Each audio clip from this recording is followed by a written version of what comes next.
Damn, guys, I'm sitting on like 100K. This money went up pretty quick. I'm gonna get there. I'm gonna get there to Black Mage Scrolls faster than I thought. I've got like another, I would say, 20K coming in for fire crystals the next day or two. I'm gonna start reaching this goal, faster than I thought. It's good, and I need to go repost, but it's good. It's real good. Like I'm pretty happy with it. I'm gonna reach my goal fairly quickly. I would say it's pretty cool. You know, I'm happy with it. I don't mind it. A lot less work to do, I would say. Oh, by the way, guys, I forgot to charge my what's it called? My headphones last night. So I'm charging my headphones right now. When they're done, I will switch over. I'm sorry for the echo. It won't be like that forever.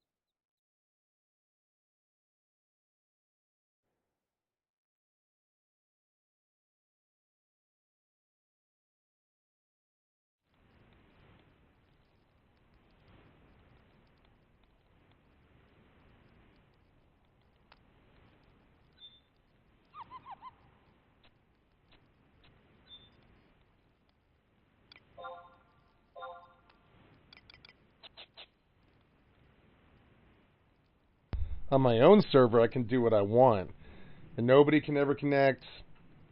And it's mine. It's mine, bitch. I can run it in full settings. I can do whatever I want. It's my server, and I shut out the cocksuckers forever, and they can go fucking suck each other off for the rest of eternity for all I care. You aren't getting at me. You're not getting at me anymore. I have now left the live service because of cocksuckers like you, and that's what I'm gonna say my entire life is the cocksuckers drove me away from the shitheads, the worthless shitheads drove me away from live services. And that's how this felt. I'd rather be alone for the rest of my life than deal with you shitheads, and I don't have to. I've never had to. I don't have to deal with you shitheads. I really don't. That's not how this is going. Returning to my got title name, Steam apps, common, rusttemp.png, and rust menu video lighthouse. But see, I would like to connect to local hosts. What server update required? Server update. Okay. Well, so never mind. We are connecting though. We're connecting. Oh, retry connection. Damn it. Just retry connection. I see how that was messed up. I don't know what you were doing. No address. Okay. Cancel. Get out of it. Oh my god. So we come here. Say combat log true not found. So we're coming here.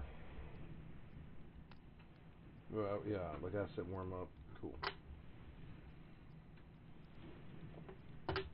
And I will make my own server. You know what I'm saying? I don't know, maybe it would just be good to just kill the sound altogether. That would probably, like, basically get rid of the echo sound, like, pretty good, I would say. To the point where I don't get an echo, so I can just, it doesn't really matter.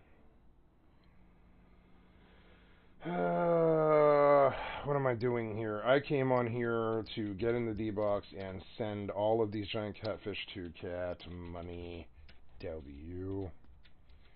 We're going to just dump catfish on Cat Money W until she's full, and we're going to post, because I pulled in like 10K off a giant catfish, off of like whatever it was, like 20 of them. Like 25 catfish I pulled 400 a piece, which is just weird. So like my fish sat so long that by the time that somebody bought them, the price was already assumed to be 400 again because I left the market, and I made a lot of money because I just posted. I posted bottom line, but somebody bought for 400 or something. I don't really know why. I don't know why they were paying double. Somebody paid double because they want to manipulate the price. So somebody paid me a lot of money to manipulate the price. That's fine. You think I went too low? I don't think I went too low. I would say I don't believe I did, but yeah, we can agree to disagree. And your market manipulation did nothing but benefit me. So I'm just saying that's usually, like, honestly the case too. Most of the time, the market manipulation only serves to benefit me, I would say. If I'm changing an entire price to 25% of what it used to be, trust me, it's going to benefit me if you try to fight me. It's better to let me just sell everything and then leave, and you can raise the price back to whatever. I would say giant catfish are like bottom feeders that they're like, think Mississippi River mudfish. You can always feed the poor with it. It's like Mississippi redfish. They used to call those po' boy sandwiches, like fried catfish, basically. You know what I'm saying? That's Mississippi mudfish, essentially. They're a dime a dozen. They're really common. They're fatties. They're good eating, and they're like, and I don't really value them too much at other than I would say $2 a piece, right? But somebody really wants $8 for giant catfish, and I'm just like, I'm sorry, I'm not gonna pay $8 for fucking for fucking giant catfish. I'm not gonna pay or sell giant catfish for $8 a pop when I'm standing by the river fishing up mudfish all day.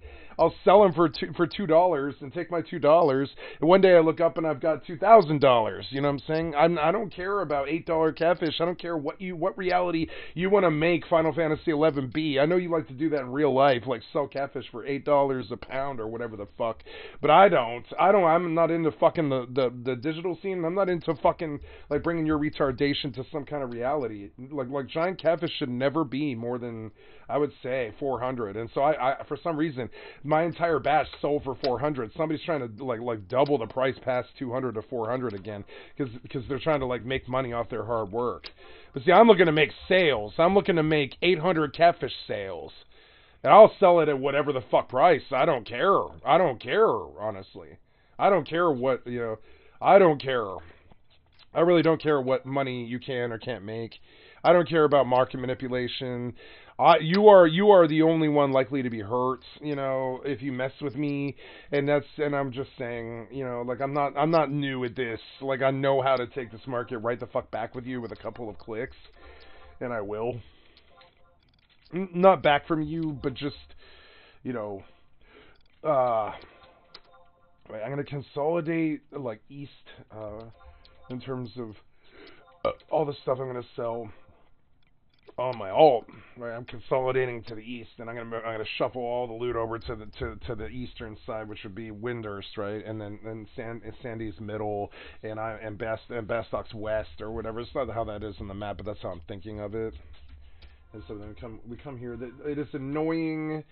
I'm trying to discipline my bars and my storage and stuff. It is annoying that I am not like, yeah, and also I don't want this set on me. It's just more room that I don't have. And I will when I go to bed at night, I will load the Sandy, like I don't know, I will load the Windy.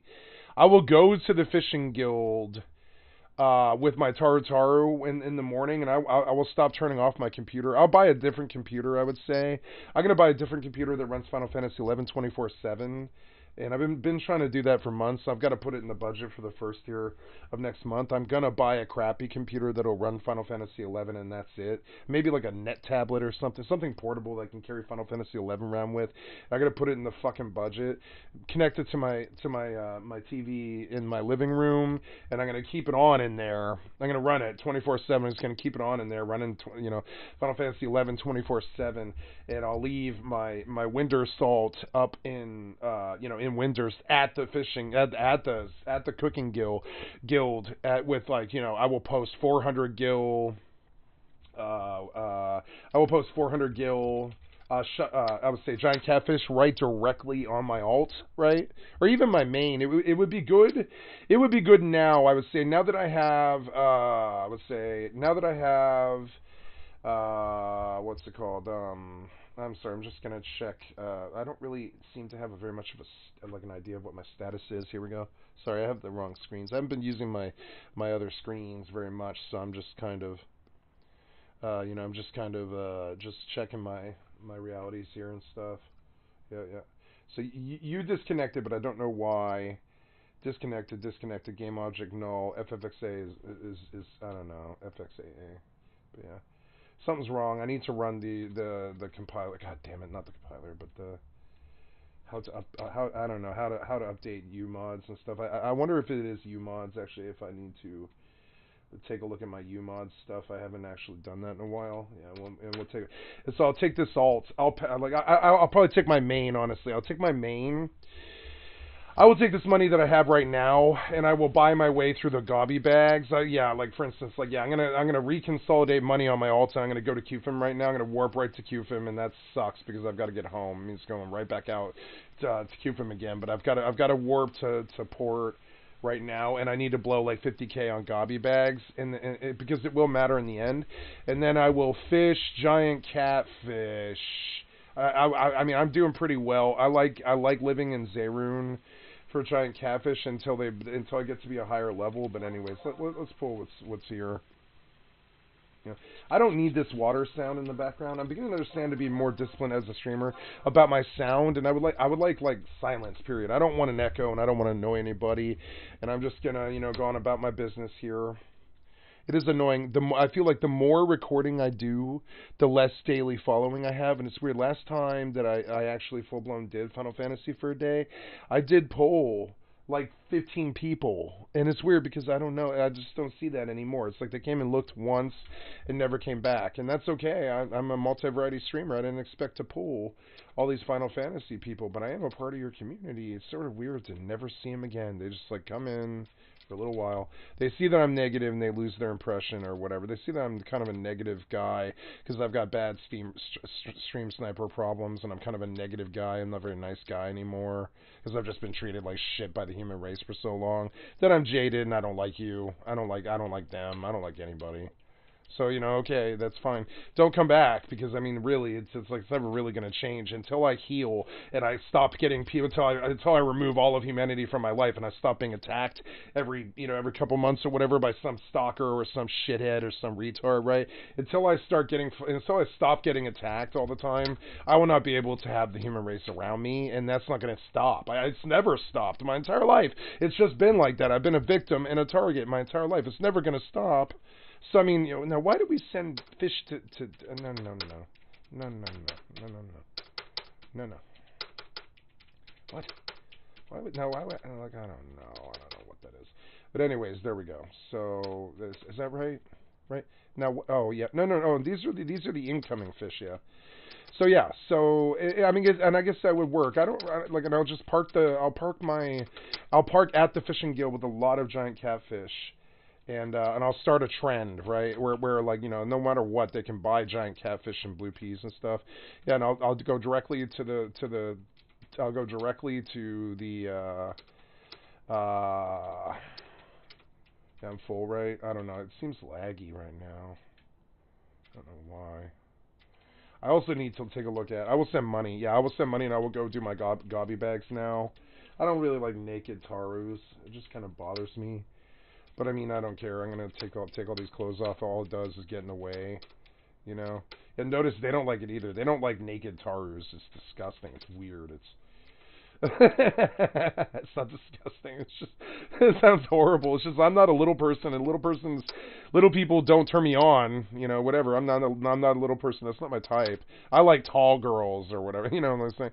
So it's just kind of funny. It's like you can tell, just like Square Enix was like, yeah, everybody else can get butt naked like Mithras and stuff. That's fine. We all like the female form, but the naked midgets is a little bit in the wrong direction. It's like a little trolly. It's kind of funny.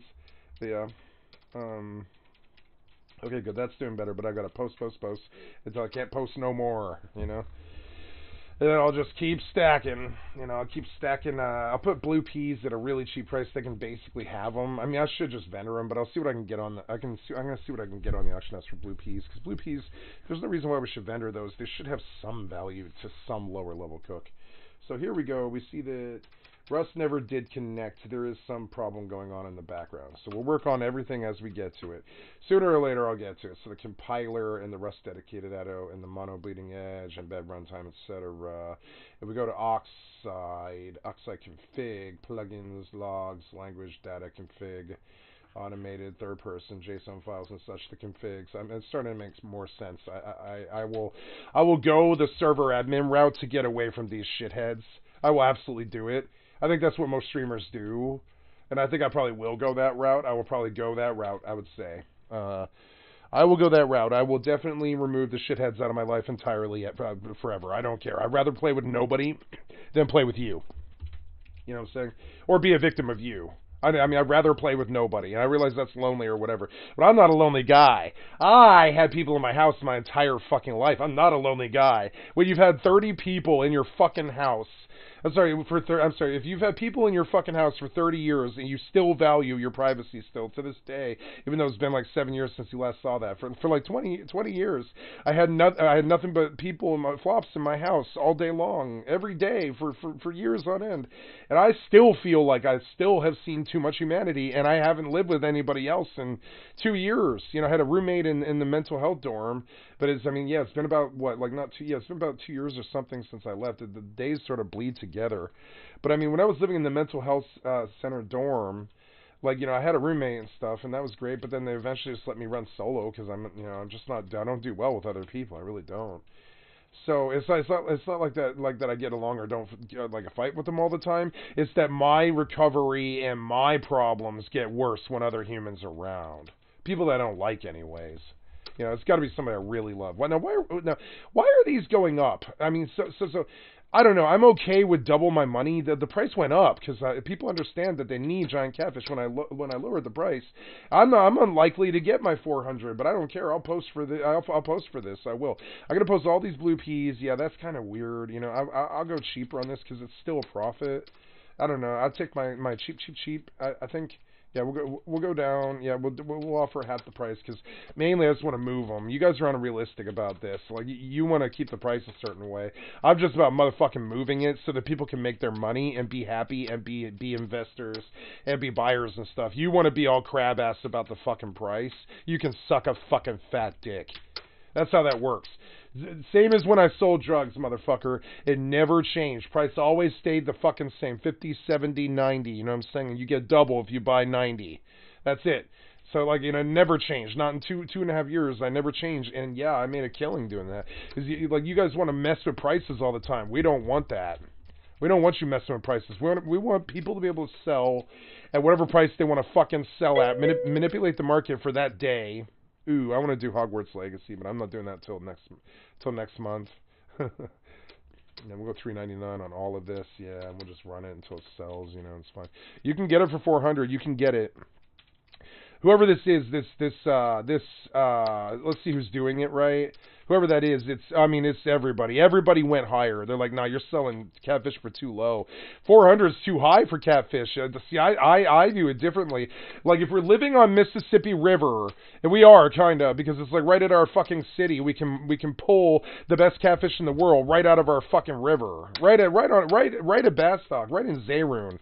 We can pull giant, like, muddy Mississippi mud catfish right out of the fucking water, and it sells. You know what I'm saying? It does sell. It sells.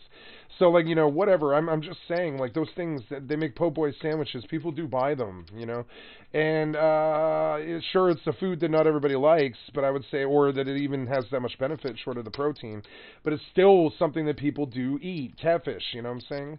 So it's an interesting market. It absolutely is. It's like an interesting market. You want 500 for it, but I think that's greedy. They're shitty bottom dweller fish that have never been worth more than 400. So I'll take my 400. That's actually huge money for me. And now we failed. Okay, I failed to post, right?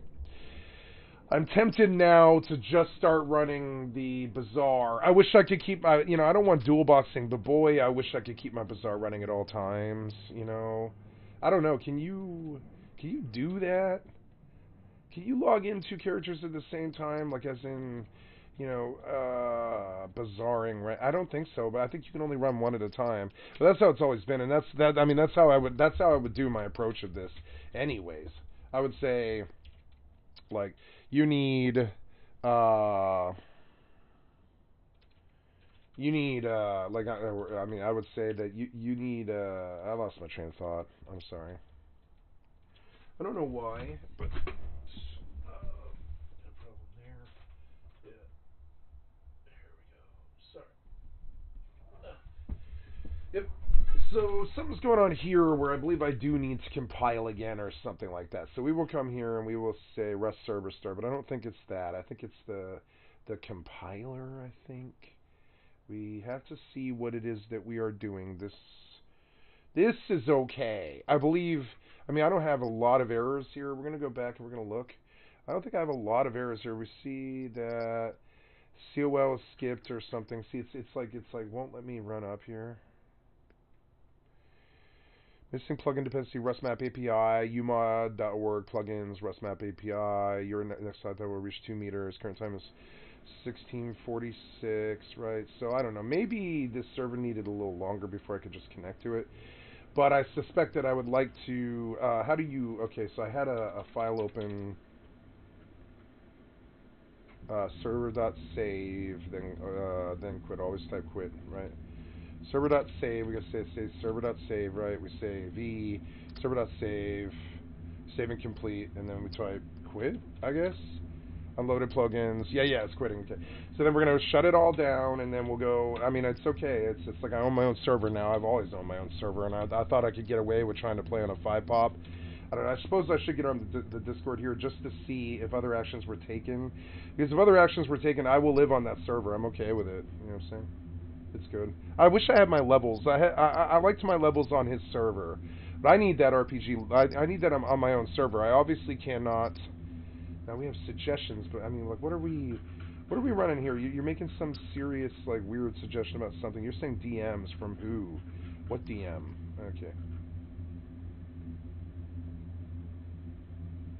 Yep. This guy was good, but I mean, I can't. Nothing should have changed.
That might be a good use of the money.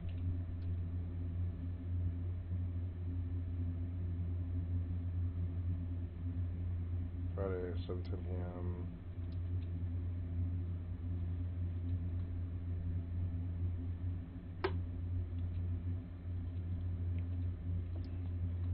Friday? What day is it?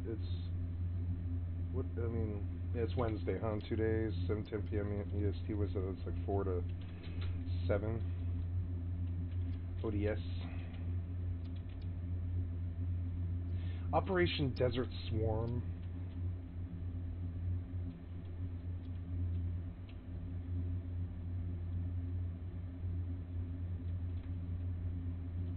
I'm inclined to just take the free money.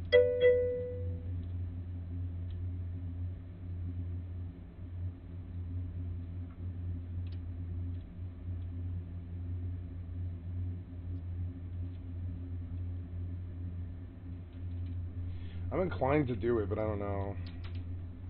Like, I'm inclined to take an ODS orb like that, but it's just, you know, I mean, it's free money. It's like free money. It's kind of weird. You see something like that, and you're like, that's free money. I want free money. I would prefer to get my Black Mage Skulls the fuck out of the way. This guy's offering free money, but pretty much. I should technically take him up. See all... I mean, Musty, right? I'll reach out to Musty, and I'll ask him for an orb.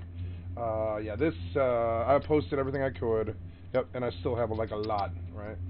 So we come over here and we say D-Box, right? And I'm going to start sending all the fish back over. We go back, log out, right? I think so, yeah. No. So it's just this thing now. I would like to compile, right? Because Monaco was not found. We're still program may fix this program. Rust dedicated, Rust server start, Unity crash handler, Rust dedicated application, Steam, Rust dedicated Harmony, app cache, bundles. What is it? It's like the Rust server start, but it's not Rust server start. I think it's actually, Steam UMD, right? Steam CMD, right? It's Steam CMD, Rust server start, Rust installer update. There it is. I think. Okay, so I think that's it, but I don't know. You black screened, okay. Lots of stuff to do. Gotta knock him out, or gotta lock him out. I'm gonna lock him out. I'm gonna lock them all out. I'm gonna keep them out. I'm gonna keep them out of my life. I'm sorry. I'm done with you guys. I've not had a fun experience even being near you at all. Haven't had any fun being around you at all. So I leave forever. You know. Sorry. You know. Why do you keep crashing? What's your deal? What the fuck is your deal, dude? Come on, man. Come on. Click on it. There we go. Yep. I mean, I can't stand being around you, so I'm going to leave. Nobody ever said I had to deal with you, you know. And I wish it could go differently. I would have liked to be on a 5-pop server without the harassment. and stayed in the community, but I couldn't have it. Apparently, 5 people's too many. You have 5 people, you still have 2 out of 5 are shitheads. 2 out of the 5 are shitheads. You got 5 people, 2 out of the 5 are shitheads. It doesn't matter. You got 100 people, 40 out of the 100 are shitheads. You know. So whatever. I mean that's. Oh, but no. Yeah. I mean like that's okay. So I mean I can't beat those odds. So I'll just go be by myself on my private yacht in my beautiful like private server where you can't like get at me, little bitch. I'm sick of it. It's not just you. They can't get at me. Nobody can get at me. Nobody can get at me. Back to the private, back to the safe house where none of the people whose stuff I stole can get at me. Yeah. And so we come here and we say, yeah, we send another whole bunch of catfish, right? Look here for any other giant catfish that I might be hoarding. God, I got a lot of seals. Yeah, why not? Operation Desert Swarm. Operation Desert Swarm. Operation Desert Swarm. Operation Desert Swarm. Operation Desert Swarm. I don't remember it. It's a. Oh, is it a 60? It's a. Oh, let's just 30 kindreds. I don't have it. I don't have ODS. That will not happen. No. So that's okay, but I get it. I get now why he's offering so much money. So we keep our eye open though. Like on a Friday or Saturday night, you might see people marking for. I can't sit there and watch that scroll of a race anymore. I'm just gonna fucking use it. Right, so change jobs to white mage. Right now I'm on 30 white mage, so I'm just gonna go use the scroll of a race before I'm tempted to sell it. I don't care. I worked so hard for this thing, and I would like to bank the progress. I'm gonna bank the progress. I don't care. So I realize that there's no sound coming through except my mic, and I understand that's kind of annoying. I'm just doing something right now. Press CMD pause success sat. Oh, it did. Oh, yay, cool. Maybe this fixed it then. Yeah, cool. That was good. That's all. That's all that was. That's all it took. So Rust server start steam.dll right server CMD error and all that. So we'll go to D. C, and then we'll go to YouTube Rust server, and then we will try to Rust server start. Right? I think. I mean, you've got to run. I mean, yeah, it takes a bit, I guess. So here we go. We run a scroll of erase. Missing shader and main camera. TOD scattering. I don't know what that is, but anyways, yeah. Cool. We do asset warm up. Yeah. Get me back on my game though, please. There we go. So I cannot learn a race. So right, I'm not high enough level yet. That's right. So I could level white mage. I suppose I could level white mage. There's nothing really stopping me. I believe that I will flag up and I will take. No. There's other stuff I must do right now. It's all right. So we're gonna send a lot more. I mean, I even could really just keep selling that stuff. Even I could start just sending all of it to my alts. I think there's really nothing stopping me from doing that. But I believe I will just take the time. I will take the time. It's not that much time to go move stuff around items and post and such. It doesn't take that much time. So we will definitely send a bunch more catfish to Cat Money W along with these rusty sublahars. I will sell the rest. Yep, and the rusty bucket and stuff. Rusty sublahar, right? Yep. Another thing that I need to do also is my storage is not completely full. Or sorry, yeah, I need yellow jars, but I don't know if Wendy's first or what. I need to look at the conquest tally. Conquest tally. I think the main should have. Yeah. It takes a while to charge those headphones. That's alright. I think they have a little bit of sound, like a little bit. Like, yeah, not much there. So, and then we come here and we say delivery box. Not send, but yeah, do send. Yeah, receive. I'm just going to receive. Yep. And so then we come over here, we log out, we go back out. Back out.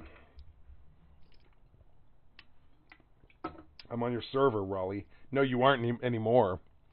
I'm on your server, Raleigh. No, you weren't.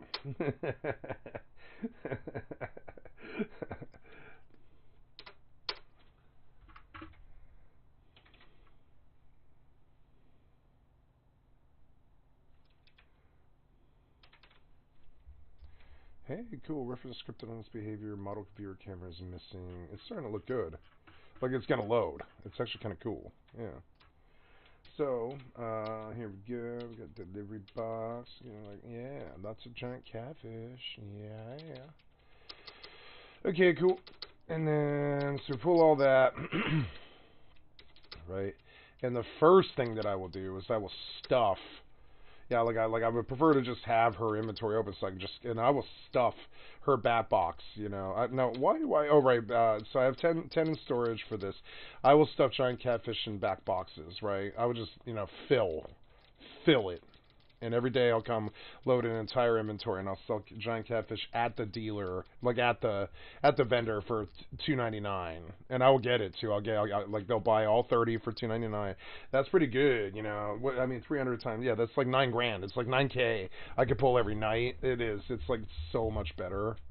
So we're gonna definitely do that. We're gonna stuff the back box. Yeah, it's just stuff it, right? See. And then we begin to build a backlog, and it's unfortunate I don't have the room on my alt, but I could take my main to do this too. I could strip naked and just dump all the giant catfish on my main and fill like 35 or 40 slots. But I mean, 30 is enough. 30 on the alt's enough. If I pull in 9K a day off giant catfish sales at the fishing guild, you know, it would be pretty good. It would be pretty good, I would say. So, yep, so, we will get out of here. We will get out of here. We have dealt with enough of the problems. We will come out of here. We'll come out of here. So, there we go. And we come off and we say, SkyCat Live. Yeah. So, get on my main here. How is that looking? Runtime nav best nav builder. TARP LOD want to skip because it does not allow read access. 34 minutes. I am 15. Oh, well, hey, Black Dion. I haven't seen you in a while. Good to see you, buddy. Hell yeah. Here, let me pop on my headphones so we don't get a bad echo here. I'm so sorry. Give me just a second here. Congratulations, Black Dion. This is an interesting age at 15. Happy birthday. You know what I'm saying? If I had some game that we both played, I would send you something in one of the games that we play, but I don't think we play any of the same games, so I would send you something, you know? I don't have anything either, so I don't know. But anyways, happy 15th-year-old birthday, Black Dion. I think you will go far. You know what I'm saying? In 10 years, I think you will own this world. I think this is your time to shine. You know, I still have to wait 34. Well, yeah, you know, but I'm, you know, yeah, 30. I mean, sure, but I mean, hey, I'm honored that you know that I'm here to spend your birthday with you. It's good, you know. I could be like a gushing, you know, parent or whatever. I'm 40. I could be like, I'm proud of you, Dion. Get through high school. I know it's a battle. I know they're assholes, but get through high school, and the world is your oyster. You know. Yes, good to see you, buddy. I'm, you know, happy birthday, and I feel honored that I'm here to, you know, that you come to see me on your birthday. I feel honored about that. Thank you. You know what I'm saying? But yeah, and we're gonna switch over here so you don't get a bad echo. I'm gonna turn on my headphones here. I'm running a private server of Rust, and I'm playing Final Fantasy. I'm sure that's entertaining on your birthday. I'm sorry, but yeah. I am switching over to sound on Streamlabs here. I'm going to switch sound sources here and turn on my headphones. There we go. Should be good there. I can hear. Yeah, I can hear. Okay, good. Sorry about that. I'm just trying to provide the best experience that I can on a special day. What's your favorite game right now, Black Dion? What's your favorite game?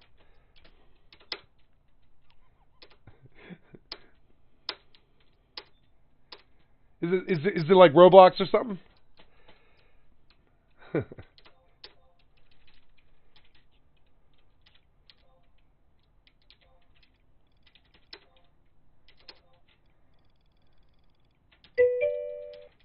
Gotta think. Okay, good. I was gonna say because like anything live service, dude, I'll send you something. You know, if it's live service and I can send you something, I'll send you something. I can't do it today. It'll be like 3 weeks. Like, but on the 1st of next month, I'll send you something, right? Hey, what's up, Dave? It's good to see you, buddy. Hell yeah, I was just talking to my friend Dion here. It's his birthday, I guess. So in about half an hour, it'll be his birthday. But yeah, if you got something live service, Black Dion, that you actually value, such as like Minecraft or Roblox or something like that, I'll buy you a skin or something. But I can't do it for a couple of weeks. But I'll get you something on your favorite game if you want, because you've been a great fan. You know what I'm saying? I can't spend more than a couple dollars, but I'll get you something if you want, man. You know, I'll get you something on some game that you value. I don't care, because you've been a very positive experience. You know, very positive effect on my stream, and you know, I'm thankful that you're here. This is kind of hard. Like, for some people, it would be like a Fortnite skin, something like that. I'm not going to spend a lot of money, but I'll get you something here on the first of next month, because I'm at a very fixed income and stuff. But I'll get you like a skin or something if you want. If you want, and if not, it's all good, you know. Just show the love. You know, you've always been there to support me.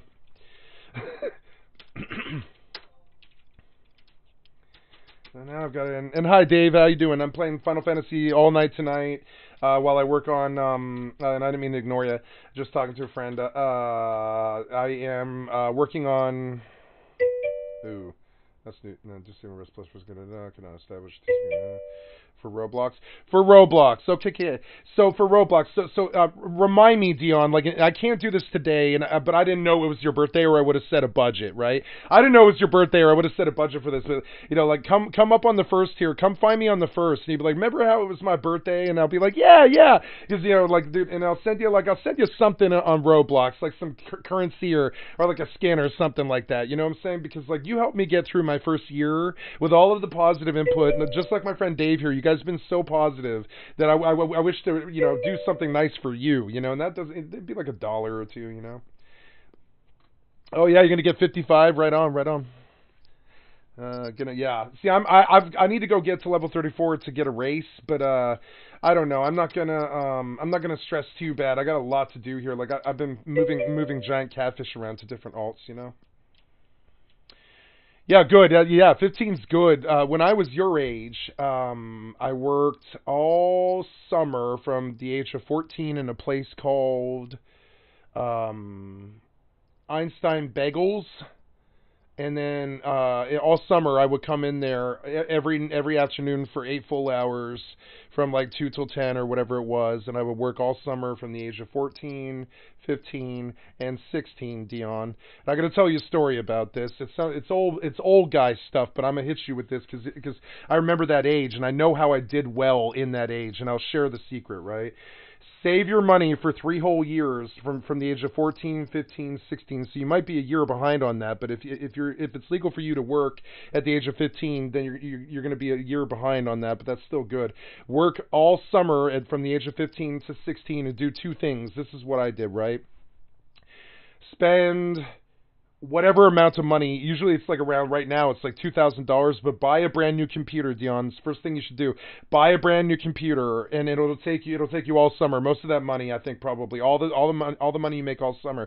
When you're 16, when it's next year and you're about to be 16,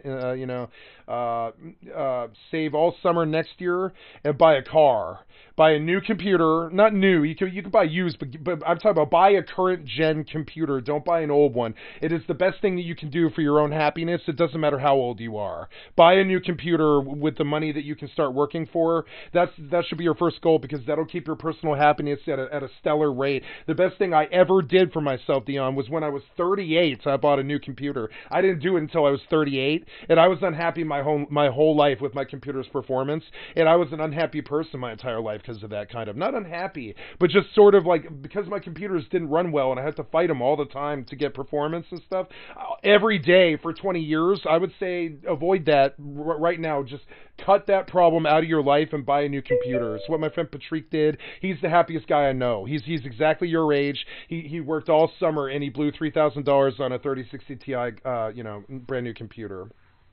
Yep, 3K, 4K. It's not much. You can get a new, well, not a new car, but you can get a used beater car and not a. I would say stay away from used computers. You want modern new computer for like maybe 1,600, something like that, and spend 1,600 on a beater old used car, because you're going to get in a car crash anyways, or whatever. You're going to get in fender benders anyways, so it doesn't matter. Keep the car cheap, and and then buy a new computer and do. Trust me, if you have a brand new computer and you have a car when the summer of your 16th year, right? And a lot of parents won't tell you this. They want, like, I'm an outsider, so I can tell you how to win this game from the outsider, but parents won't tell you this, right? But if you want to get laid, you may not have gone through puberty yet, but you eventually will. If you want to get laid and you want to be happy and you want to be popular, you have to get that car. It doesn't matter if you're into boys or girls or whatever. It doesn't matter what the case is. It doesn't matter if you're chasing boys, chasing girls. It doesn't matter what that situation is. They will not talk to you if you do not have a car. And if you're one of the kids in the school who has a car, you can go as far as I did, which was prom king. You know, and I wasn't fat my whole life like this now, but I went to prom king by just having a car, having a band, having the hottest girlfriend in my school and all this stuff, right? Yep, the taxes, all that stuff. So it sounds like you're on the right track, right? So I just wanted to provide the input from an outsider's point of view. This is maybe what your parents are telling you, but they're not telling it to you so that you can get back and forth. A lot of kids think, oh, I got to buy a car so I can get back and forth from school and my job. That sucks. But what it actually means is popularity. And trust me, popularity at your age is extremely important. It's your social value. Like popularity, and every time your friends ask you for a ride, even the people you don't like, you should give it to them. Trust me, even the people you don't like, your worst enemy might be like, dude, I can't get home, and my mom's sick, will you give me a ride? And you're going to be like, nah, dude, fuck you, I don't like you, you talk shit about me or whatever. You're going to want to say that, but trust me, give them the fucking ride. And when trust me, 10 years later, they're going to be like, dude, Dion gave me a fucking ride when I was 15, and I really needed that fucking ride, and that kid will help you. He'll help you your entire life, even the people you didn't like. Give them rides and stuff. The best thing I ever did in my life almost was give rides to everybody who ever asked for it. And sure, I would spend 4 hours of driving every night when I was 16 trying to get all my friends home wherever they went. But trust me, those connections that I made were lifelong. Those people love me. Some of them are still in my inner circle and stuff. And that car definitely brought me a lot of really good social currency. And I'll never forget it. And so that should be your plan. If it's not your plan, you definitely need to add it to your plans, which is why I bring it up. You know, and it's a good time in your life. Things are about to accelerate, and you're about to be out of high school in 3 years, and the torture is about to end. It's a good time, and what are the ways that you can make the torture a lot more bearable in high school? Is having a car. It should be your highest priority. I would say prioritize the car over the computer, but you need to do both. When you have a car and a computer, you're going to be the happiest kid in school. You will be. So you need to chase that. You need to be like, motherfucker, I got a 3060 Ti, or whatever, 30, right now it's 4090. You'd be like, yo, I got a 4090 Ti, and it was $1,600, and the computer was $1,000, but it was the best 2600 I ever spent, and then I realized that working was really good, and I'm not saying work your whole life, use your excellent brain, but I'm saying, like, right now you do need to work. I would say the most important work that you can do with your life is right now at about 15, you need to buy a car and you need to buy a computer, or the next 10 years aren't going to be fun for you. And if nobody's told you, like, I'm sure your parents have, but I mean, I'm just going to reiterate and stuff, don't have a bad 10 years from the age of 15 to 25. That's how we get school shooters and shitheads like that, right? If you want to be happy, you got to work to put a smile on in this life. That's another thing that a lot of people won't tell you. Life is naturally hell, and I am referencing a rapper right now named Hobson, but it's a good life lesson that he imparted in the song that I'm talking about. He said, life is naturally hell, and you have to work to put a smile on, Dion. And so you're going to want to skip work, and you're going to want to get fired from your job. Don't do it. You're going to want to skip school, all this other stuff. Don't do it, because right now that money matters so much to how the rest of your life is going to go that it's not even funny. And so somebody should tell you. No, the people your own age, they won't know, and your parents will tell you, I'm sick of driving you to high school. I'm not doing it anymore, and they're gonna act like that's why they're telling you to get a car. But the real reality is the social clout and the social currency from giving rides to people who actually need it will make you the king of the school. I know because I did it. You know what I'm saying? All the way to prom king, prom queen. Am I losing frames? I don't know. I don't know. I might be. Let's see. No, I do not have losing frames, but thank you for the concern, Dave. It might be you. I don't know. Maybe I had a lag there. It might have been lag. But no, we do not see proof of loss of frames, no. So But yep, and nobody will tell you this. Nobody told them. Like my mom said, get a car when I was your age. She said, get a car because I'm not driving your ass anywhere anymore. You know, she was like, you can do that yourself. Your ass can ride a bus, or you can drive, or you can drive yourself around. But I'm not driving you to school or work anymore. You can walk your ass the 10 blocks to school, or the mile to work. You're young, or you're 15, and she stopped giving me rides. Period at all. That's another thing that happens. It's right about 16. You're gonna think, oh, mom, drive me to the store. I need to buy a video game. That won't last. A couple years later, they're going to be like, no. They're going to be like, no. They're like, no. She'll have worked. He or she will have worked a long, busy day, and it'll be like 5 p.m. and you'll be like, man, I don't have a car or something, or my car's in the shop, and you're going to be like, please drive me to GameStop or something like that, and they're going to be like, no. They're going to straight away when you're 17. They're going to be like, no, go get your own car and do your own shiz, right? And they're right to say that too, you know. Oh, no, it's okay, Dave. Thank you for warning me. Some people don't, some people don't tell me, so. No, you're good. It must be, I don't know why my frames are bad. It's probably me, Dave. It's probably not you. But I don't know. I don't have any proof of lost frames, though. So.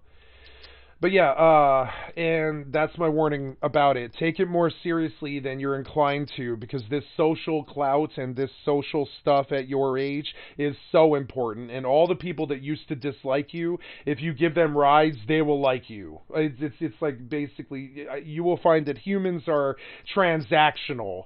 So the things that they disliked you about before, like say you're kind of like an angry nerd like me, or you're kind of like or another thing that I was at that age, at your age, is I was extremely, what's the word? Kind of like, not toxic, I would say, but definitely arrogant. I was extremely arrogant. I knew I was the only kid in my school getting laid. I knew I was the only one with a good job. I knew I was the only one that was happy. I knew I was the only one whose girlfriend would run her fingernails up my back and all that stuff. And I used to show it off. I remember when I was your age, I used to walk in to the public room in my high school where there'd be like 60 kids there, and I'd pull up my shirt and I'd show the fucking scratches on my back, and that's how I got to be prom king. Stuff like that. And you're gonna want to resist those elements of your personality of showing off to people at that age, but you should give into it, and you should dazzle them, and you should make them remember you, and they will treat you well their entire lives, and they will remember you for being the king of the high school, and the car and the relationship and the computer are how you do that. It's so stupid, but it is the actual reality. Most humans are based off of like money and clout and possessions. And so when they see that you're rocking a car and transportation is an issue for you, and they see that you're rocking like a 4090 Ti and frame rates aren't an issue for you, and they see that you're hardworking, and they see that work is not an issue for you, and stuff, trust me, all the world's your oyster. They will come to you. And most times the parents won't tell you this stuff. It is important. So if you're living like kind of a waspy nerd life at that age, and I'm not trying to make assumptions about you, but fight those elements of your personality. Don't give in to the waspy withdrawing, like stay away from people, like don't trust people, like elements of your personality. Fight those things in your own personality and do embrace them. Do make them a part of your community. Do make them your friends. Do give them rides. That age is so crucial. If you don't do it, if you don't get the car, if you don't get the friends, if you don't get the girl or the boy, if you don't get the clout and stuff, your life won't go so good. Those same people 4 or 5 years later after high school, they're going to be like, I remember him as being a loser. And they won't talk to you. They won't help you when you have a problem. They won't give you a job if you're ever getting a job interview from them or any of that other stuff. And so, and trust me, the smart, I know that you're a fucking genius, Dion, or you wouldn't be hanging around me. The more smart you are, the more likely you are to kind of keep these people out of your life. Don't do it. That's the last bit of advice I'm going to give you here, and I'm going to get off this subject, and I'm sorry for ranting, but like those elements of your personality that might warn you to stay away from these people, don't do that. That's what I did. I didn't do that at all, and I had a very good life because of it. I embraced all of them. I made friends with all of them. I don't have enemies and stuff, and I had a very good life because of it, and I've had a lot of people tell me that they watched me do it, and they did that too.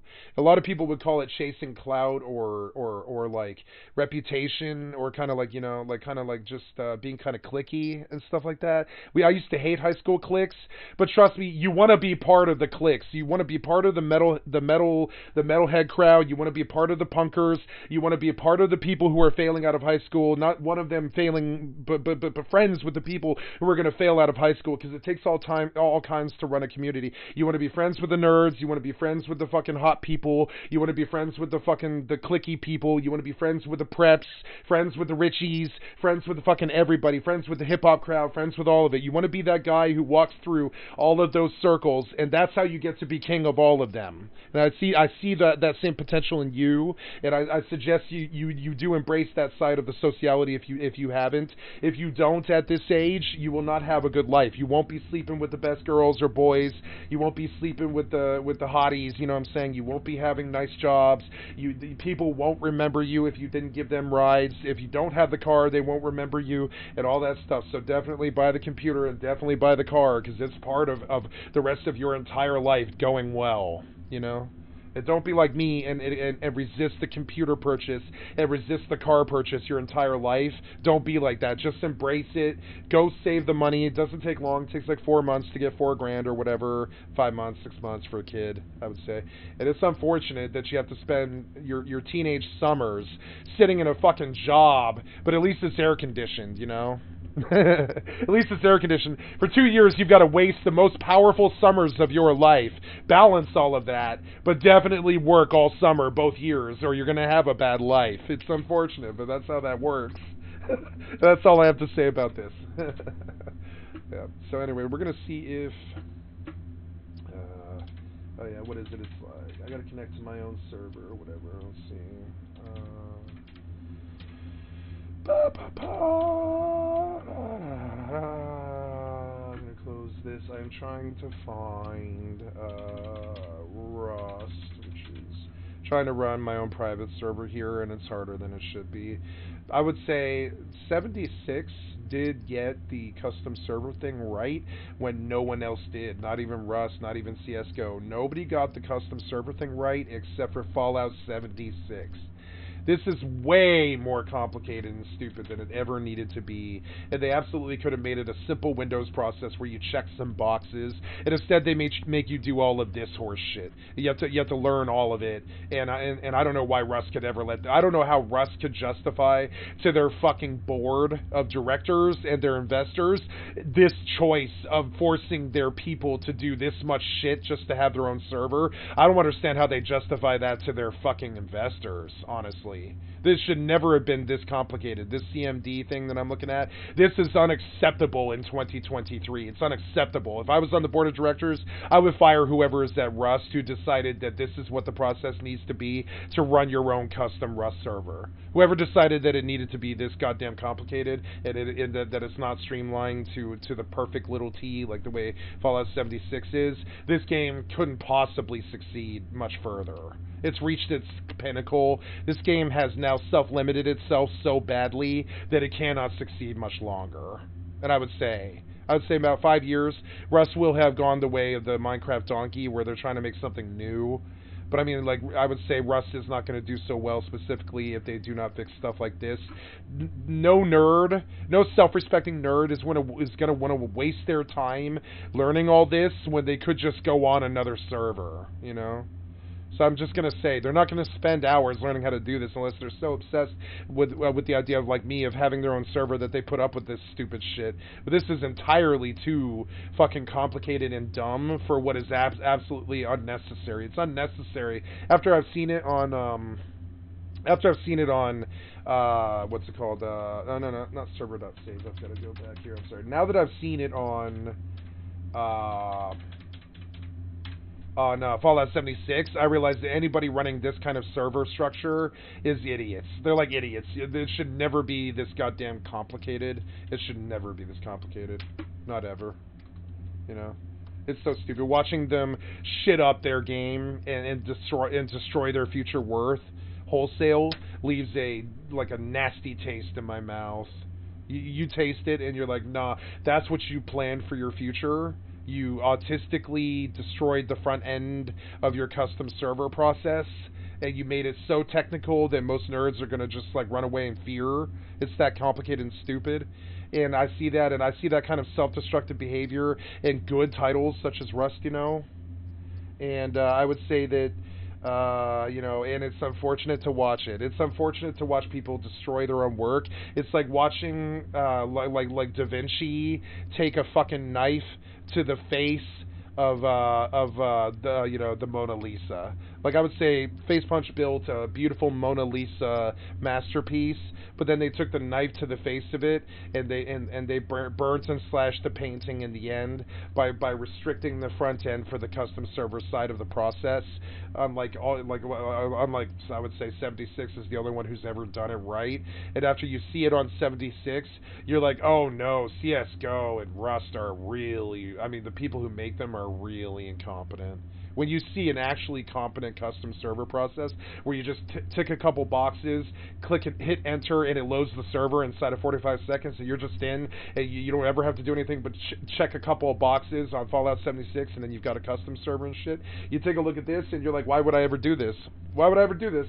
Why would I ever waste my time doing this stupid ass shit to run my own server? Why would I ever like torture myself with this needlessly like complex fucking process when they easily could have just streamlined it with a front end for like a day, like give their devs a day of work. It'd probably take them a day to just streamline that front end. But instead they want to steal 10,000 hours of my time trying to deal with all this horse shit, running my own private server and all this shit. And I've run some private servers in my life, and none of them were as bad as this.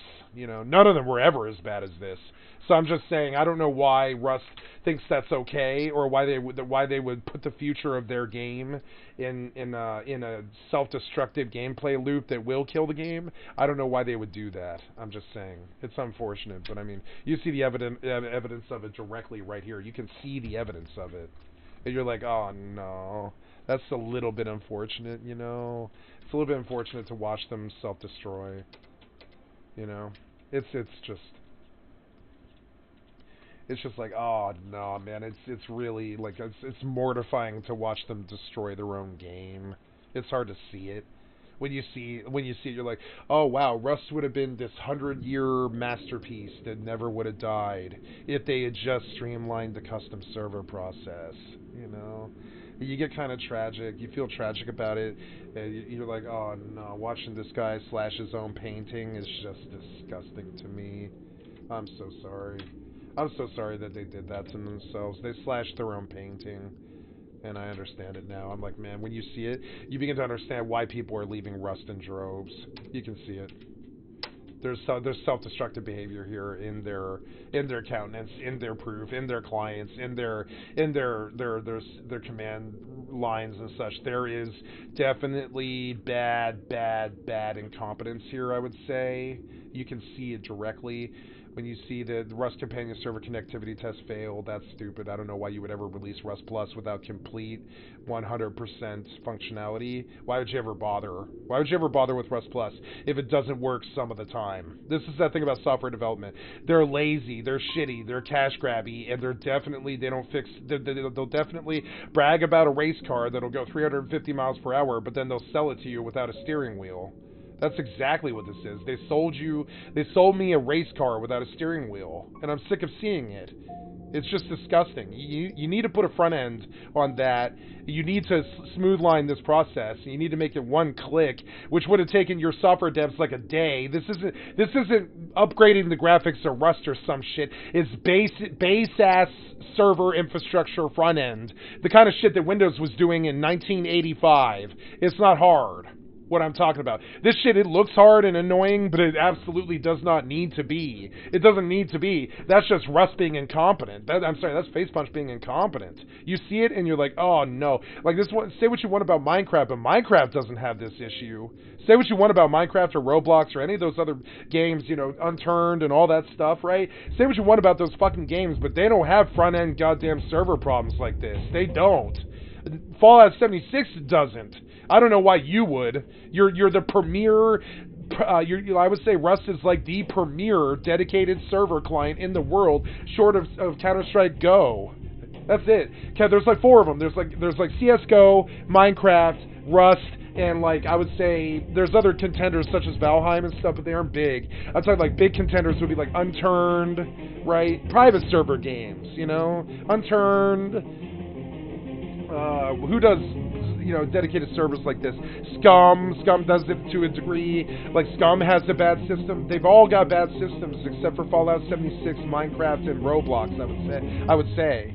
And so I don't know why Roblox is doing this better than Facepunch. I mean, I know why, because they want to make the $1 billion, and they don't want to destroy their own company. They don't want to self-limit. They don't want to destroy their reputation in the community or any of that other stuff that Facepunch is up to. They absolutely don't want to do that. Facepunch is very good at destroying their own reputation. They're like really good at it. Why would you ever make this that hard? I'm sorry, but I mean, why would you? I mean, it's just, you know, it's just ridiculous, dude. Why would you ever make this that hard? You know. So this is good. This is my own private server. I have a map. I can keep it. I'm going to make it hardcore, however. But notice now that I have my own private server. This is my own private server. I own this. Nobody can get on it. I have now left. I have now officially left the Rust live service permanently. I will never come back. The treatment was garbage. I don't want to be around that community. I don't want to contend with them or you know or try to justify it or tell them that what they're doing is wrong, because it's not. I'm saying what I was doing was wrong, you know, which is assuming that, you know, that it was going to get better, but it didn't. 2 out of 5 Rust players are complete, utterly worthless shitheads, and I'm sorry, those kind of odds are just not good, because there's you, there's the 2 nice people, and then there's the 2 donkey-faced fucking shitheads who fucking, like, who are braying about how smart they are, how good they are, when they're just idiots destroying the community in reality, you know. So here I am on my own private server. I don't have zombies on this server, so I will have to retool all of the UMod mod sets and such. But understand that you don't have to deal with other fucking people in Rust if you don't want to. You don't have to do that. I am now free of other human beings affecting my Rust, my Rust, like, you know, what's the word? Like affecting my Rust experience. I will no longer accept other humans destroying my Rust experience. When I leave them alone and I treat them with honor and I don't door camp them and I don't root camp them and I don't hang around their fucking quadrant when it's likely for us to bash heads against each other or any of that stuff. And I just don't treat the other humans around me like garbage like they do, so I don't want to be around them anymore. I don't have to be around them anymore. But I'm not gonna. I'd rather sit on a server and learn how to get the mods perfect and purchase my own zombie mod and work on the settings and get the server settings freaking perfect and never see another player than deal with these shitheads. I'd be happier dealing with the problems of running a mod server on an incompetent game that can't get the front end for their custom server process done well or well done at all, right? And I would say Facepunch is fairly incompetent. They don't know what they're doing, I would say. And I know that's incredibly incendiary, but it is true. They don't know what the fuck they're doing, or they would have fixed the front end, the custom server process. You want to know why I think this? It's because I spent 5 years on a game called Worms 2, which did have good front end and did have good servers. It did have good customization of your own private servers. And after seeing that way back in 1997, I look at a game like this, you know, and I know it sounds hyperbolic, but I mean, it is a reality, and trust me, the gamers aren't going to agree with me, but the developers will. The developers will be like, yeah, I know, because it is true, right? Since 1997, I have seen games that can do custom private server stuff inside of 10 seconds and don't require you to do this horse shit, or any of this horse shit, or any of this stuff, or any of this Unity Crash Handler or compilers or updated like Oxide stuff or UMod stuff like this. I have, for like 28 years now, I have seen other people do it on smaller games and bigger games much better than Facepunch did it. Which is why I'm making these accusations about why would you be so self-destructive that you did this to yourselves. But they did, because since 1997, I have seen a better system in places like Counter-Strike 1.6. Why would they self-limit their game like this? Why would they do this to themselves? It doesn't really make sense. You know, it's self-destructive behavior. They want their game to die. They want their game to die. It's kind of like when Trump ran for president. He didn't do that to get president. He was very surprised when he did. He just ran for office because it's good for PR. And then when the Republicans made him their swan song, which he did not expect, he just ran with it, which is what a winner does. I'm not saying he's a winner. I'm just saying he was in a situation to win. So, of course, he took the winning position, which was taking the mantle of the crazy and running the right in this country. And I don't mean to bring the thing to Trump. I'm just saying Trump didn't plan to win. And that's exactly what Russ is doing. Russ did not plan to win, and they should have. It's a discredit to the people who stuck around, who still support their product and stuff, like me. But instead, I see a fucking bullshit-ass front-end custom server process that Fallout 76 slaughtered, you know? And you're like, oh no, Russ is the premier private server experience in all of gaming, but Fallout 76 did a better custom server process? And you're like, oh no, it's gobsmackingly incompetence. Oh no, it's gobsmackingly incompetence. Like as in the board of directors should fire the main devs incompetence. The board of directors at that point should fire the main devs at that point because they obviously aren't interested in protecting the investors' money. They aren't interested in it, or they wouldn't have done this.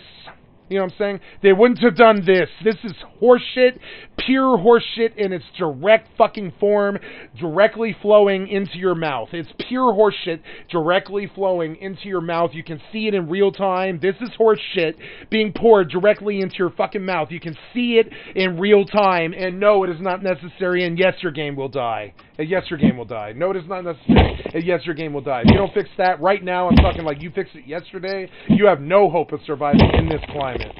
Your game will die, and a bunch of kids are going to moan all their lives about how Russ is dead now. You know, I'm sorry, it's not dead for me, but it's dead for you. You know, sorry. So here we go. We go back to Final Fantasy. Sorry, I'm going to get off the toxic subjects. I just call it how I see it. I see self-destructive behavior in the tune of, like you see a self-destructive billion-dollar loss behavior out of people like Microsoft and, say, Face Punch and stuff, and you see them lose $1 billion on simple confidence things that they could have spent a day to pay people to fix for them. Right? They easily could have paid a server infrastructure crew to fix this particular problem that I'm talking about. You can see it in real time right here. This is the problem I'm talking about. They could have taken a server infrastructure crew and solved this in a day and averted this $1 billion loss, but they don't care. They do want the game to fail. They are planning something else. And no, they're not supporting Rust anymore. They're dumping what little money they can to say that they've got hotfixes and updates and stuff like the inventory management stuff with the vacuum tubes and such. They're dropping bad updates that aren't necessary now because they obviously have jumped ship on this sinking game. It's very obvious. Because the front end on the private server is a very clear, very, very, very direct sign that they have cut their losses and walked away. It's unfortunate, but it is the case. I mean, you know, I wish it wasn't the case. It's mortifying to see it. The direct level of incompetence and self-destructive behavior, you know, but it is. It is there. And that's all the negativity you get from me about this, you know. That's all the negativity you get. I suppose I will begin recording here, guys. I have something like a 12-hour session rearing its ugly head at me. I will begin recording this. So you know, we have been live for I don't know how long we've been live for. We're going on an hour and 15 minutes here. I will begin recording my first my own private server. YouTube series and stuff. I made my own private Rust server to get away from the shitheads series, right? And I'm going to take it to YouTube, and I'll make $1 million off of showing people how to avoid stream snipers like the asshole that I've got. I'll show them how to avoid them, right? And I'll make $1 million doing it. I'll cut the fucking stalkers off at the goddamn teeth. You know what I'm saying? Like, I'll cut them off at the neck. I'll stop them, you know? And I'll teach the world how to avoid them, you know? And I will actively work against people who are actively working against me, and I will destroy that which destroys me. You know what I'm saying? So I will step and I will fight you on this stalking behavior bullshit that you engage in. I will fight you on a meta level where I teach the world how to avoid you, right? I will teach the world how to avoid you. I will teach girls how to avoid you. I will do all of it. I will fight you on a meta level too. What you're doing, this stalker cyberbully bullshit, fuck you, and I will see you in jail over it.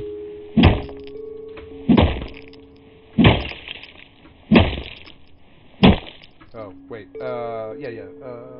We'll do this first and then that. Oh, no, not enough. It's okay. So no zombies, which is not good. I will have to restart this server with the zombies. And the problem here with the zombies is it will require me to purchase a $10 plugin from some ghetto-ass, I wouldn't say ghetto-ass, but kind of like Darksider. He's like a Darksider, the guy who makes all these mods. He's definitely a hacker. But I mean, he's not out to hurt the community, I don't think, so I'll support his zombie mod. But you do have to purchase the zombie mod for like $10, and he does update it. I'm going to purchase the zombie mod on the 1st, and I will do a real, I'm sorry, so I will begin, I'm not going to run a video tonight, guys, I'm not going to run a video tonight, and I will not stop the chatting. I will talk to my fans here, and I will not run a video tonight. I will wait to further record. I will call this the last private service, the last live service Rust wipe I ever did, and I will release that video under those circumstances and those contexts. And I will leave live service Rust and live service consensual PvP stuff forever. It is a scene that I no longer want to be part of because the scene itself is so cannibalistic and shitty to each other that I cannot call myself a member of the online PvP community any longer.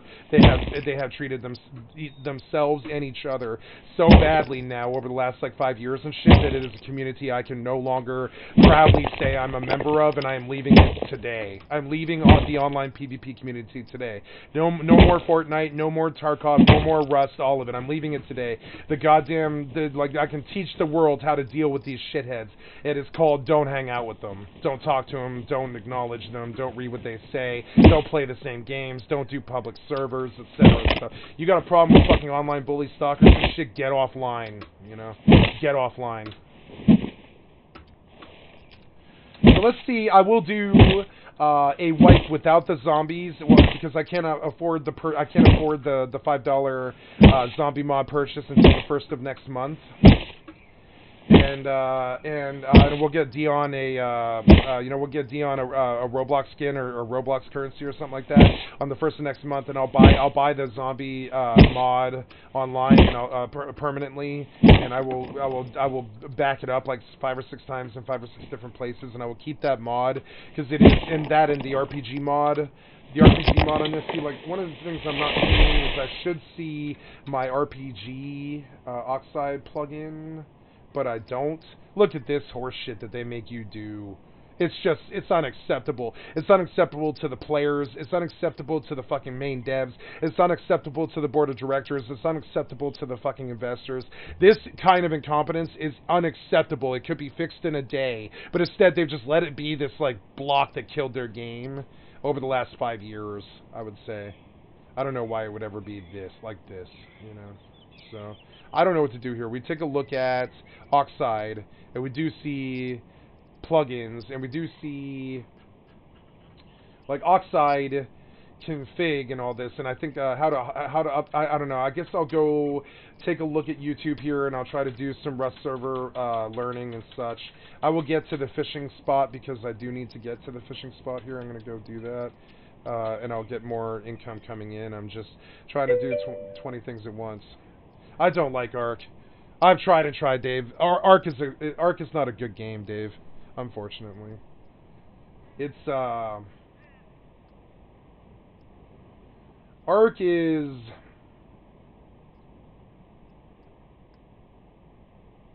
a good game if you've never played Tarkov, Rust, Psycho Frontier, Marauders, mainly Rust, I would say, or even Valheim, right? If you or Deep Rock Galactic and stuff, if you've never played those 6 or 7 games, you will fall for the trap that all the other fucking Ark players fell for, which is thinking that Ark is good. Ark is not good. Ark is not good, Dave. It is of the 7 survival games out there, it is the only one that I can confidently say is bad. It's the only one. It is self-limited. It is far too flooded with arcadey shit designed to steal your time. The graphics engine isn't good. The jank is 10 times worse than Rust. The problems are 10 times worse than Rust. It's super, almost toxically addictive. I'm talking like super toxically addictive, like Candy Crush, but the game doesn't reward you for sticking around and being in a crazy endgame clan and all that stuff, you know? Yeah, the concept's good, Dave, but it's a trick, right? It's kind of like, it's kind of like P.T. Barnum, right? You come for the dinosaurs, but you stay because it's horrifically addictive, like Candy Crush, right? And that's not good, Dave. I consider Ark to be a predatory entity in the respect that they are promising something and they do deliver, but what they keep you there with is essentially predatory gaming. Essentially, they get you addicted. They cash shop you. It's not a good entity. They're a bit morally bankrupt, Dave. So let's keep it simple, stupid, right? For me, the KISS approach to Ark, Dave, is to say that it's a good game and leave it at that. But understand the but. There's a but there. It's a good game, but, right? And I will be positive and I will leave it there. I'll say it's a good game, but, Dave, because it is not a good game. It is not a good game. It is not good like even like Scum. Scum is the superior game in every way to like Ark, and Scum's got like a daily pop of 3,000 people or something like that. Scum is the superior game to Ark, dude. Ark is the one that pulled all the major numbers and stuff like WoW, but it shouldn't have. It's just not there. The depth isn't there. The engine isn't there. The jank is there. The addictive practices of the game are there. The cash shop's there. The pay to win is there. All of it's there. But I mean, and come for the dinosaurs and stay for the dinosaurs. I'm saying they got that part right. All the rest of it, they didn't. The crafting is shit. The building is shit. The PvP is shit. The damage is shit. The damage numbers are shit. The UI is shit. I'm sorry, but I've tried and tried and tried with Ark. I've tried and tried. You know how many times I bought Ark, Dave? I feel like it's okay for me to say these things because I bought Ark like 5 times on 5 different fucking consoles. I definitely have. I bought it for PlayStation 4. I bought it for fucking Xbox. I bought it for fucking PC twice. I played it on Xbox Game Pass recently, like 4 months ago, when my old co-op partner Zelly told me to, and I did not like my experience there. I've paid them now like $200, and I feel like it's okay for me to say that you shouldn't play Ark. I'm going to take my $200 and I'm going to tell you that yes, after investing $200 in Ark, I'm going to tell you that no, the game is not good. And I'm sorry. I'm sorry it comes to that negative step. I wish I could have said something positive about Ark, but I cannot. I cannot say anything positive about either Ark Survival Evolved or Mortal 1 and 2. I cannot say anything positive about either one of those games. And yes, they are beloved games. I don't give a flying fuck. I cannot say anything positive about either one of those titles, and I'm true to myself enough to not kind of compromise my own like ethics and morals to try and say that's somehow a redeeming quality game or has some kind of redeeming quality. I don't believe Ark has redeeming quality. And I'm sorry, I've given it like 40 hours of my life, and I've tried and tried and tried. I don't think that game has fucking redeeming quality. I don't. Unfortunately. So, that's where I fall on that. So, we don't talk about Ark around here. You know what I'm saying? I don't talk about Ark or Mortal around here. Those games are Blackburn with me, because I've spent hundreds of dollars on them, and they have provided me, I don't know, what did I get out of Mortal, right? I spent like a lot of money on Mortal. I spent like $200 on Mortal, right? If we go to Steam and we look at my Mortal account, and my Ark account, right? We see that I tried to do this. I spent 45 hours on Mortal 2, and I also did the Mortal 2 test server. I had like 200 hours on that, and then if we come and we take a look, I don't have Ark on Steam, but I've got it everywhere. I've got Ark on PC. I can go log in to my Ark account online, and I can definitely go play Ark if I want to. I own it on PC, but the last place I played it was Xbox Game Pass, right? Because it's basically free on Xbox Game Pass, and that's another way that you know the game is bad. If it's on Game Pass, it's not too good. You know what I'm saying? Game Pass has 76, Monster Hunter Rise, Ark Survival Evolved, all those games, specifically because they're not too good. That's why they're free on Xbox Game Pass. They're not particularly very good, I would say. And it's unfortunate. Now, Dave, if you want a good game, like Ark, it's totally free, as in totally free, Dave, is Psycho Frontier. There's a game that I can say is a 9, is fun, does have aliens and cool dinosaur stuff, and is a good game. And it is totally free. It's not pay to win stuff like Ark and stuff. Notice that I did spend 7 hours on Psycho Frontier, and after spending 100 hours on Ark and 7 hours on Psycho Frontier, after 7 hours on Psycho Frontier, it wasn't the game that I was looking for. But I will say it is far, far, far, far superior to something like Ark, I would say. Now Ark is cool because you can build a clan village in Ark, but I mean, should you? And I would say no. I would say go on Roblox if you want to play Ark. Roblox is the superior Ark. You know what I'm saying? There's better games out there that are free that are just not, they're not bad like Ark. And I'm sorry, I've tried and tried, but I paid my $200 for fucking Ark, and I've been jaded and ripped off by them, and I will not say anything good about Ark. No. They ripped me off so bad. So, and I'm biased, obviously. But I also, I'm entitled to my opinion. It's a free fucking country. I live in a free country where I can say, yeah, I paid fucking, whoever makes Ark, I forget the name of that company, Intrepid or something like that. Like, whoever makes Ark, I paid them $200, and I have not received good product in return. Not at all. Same is true of Albion. I bought a $150 fucking Founders Pack for Albion, and I have not enjoyed what they supplied me.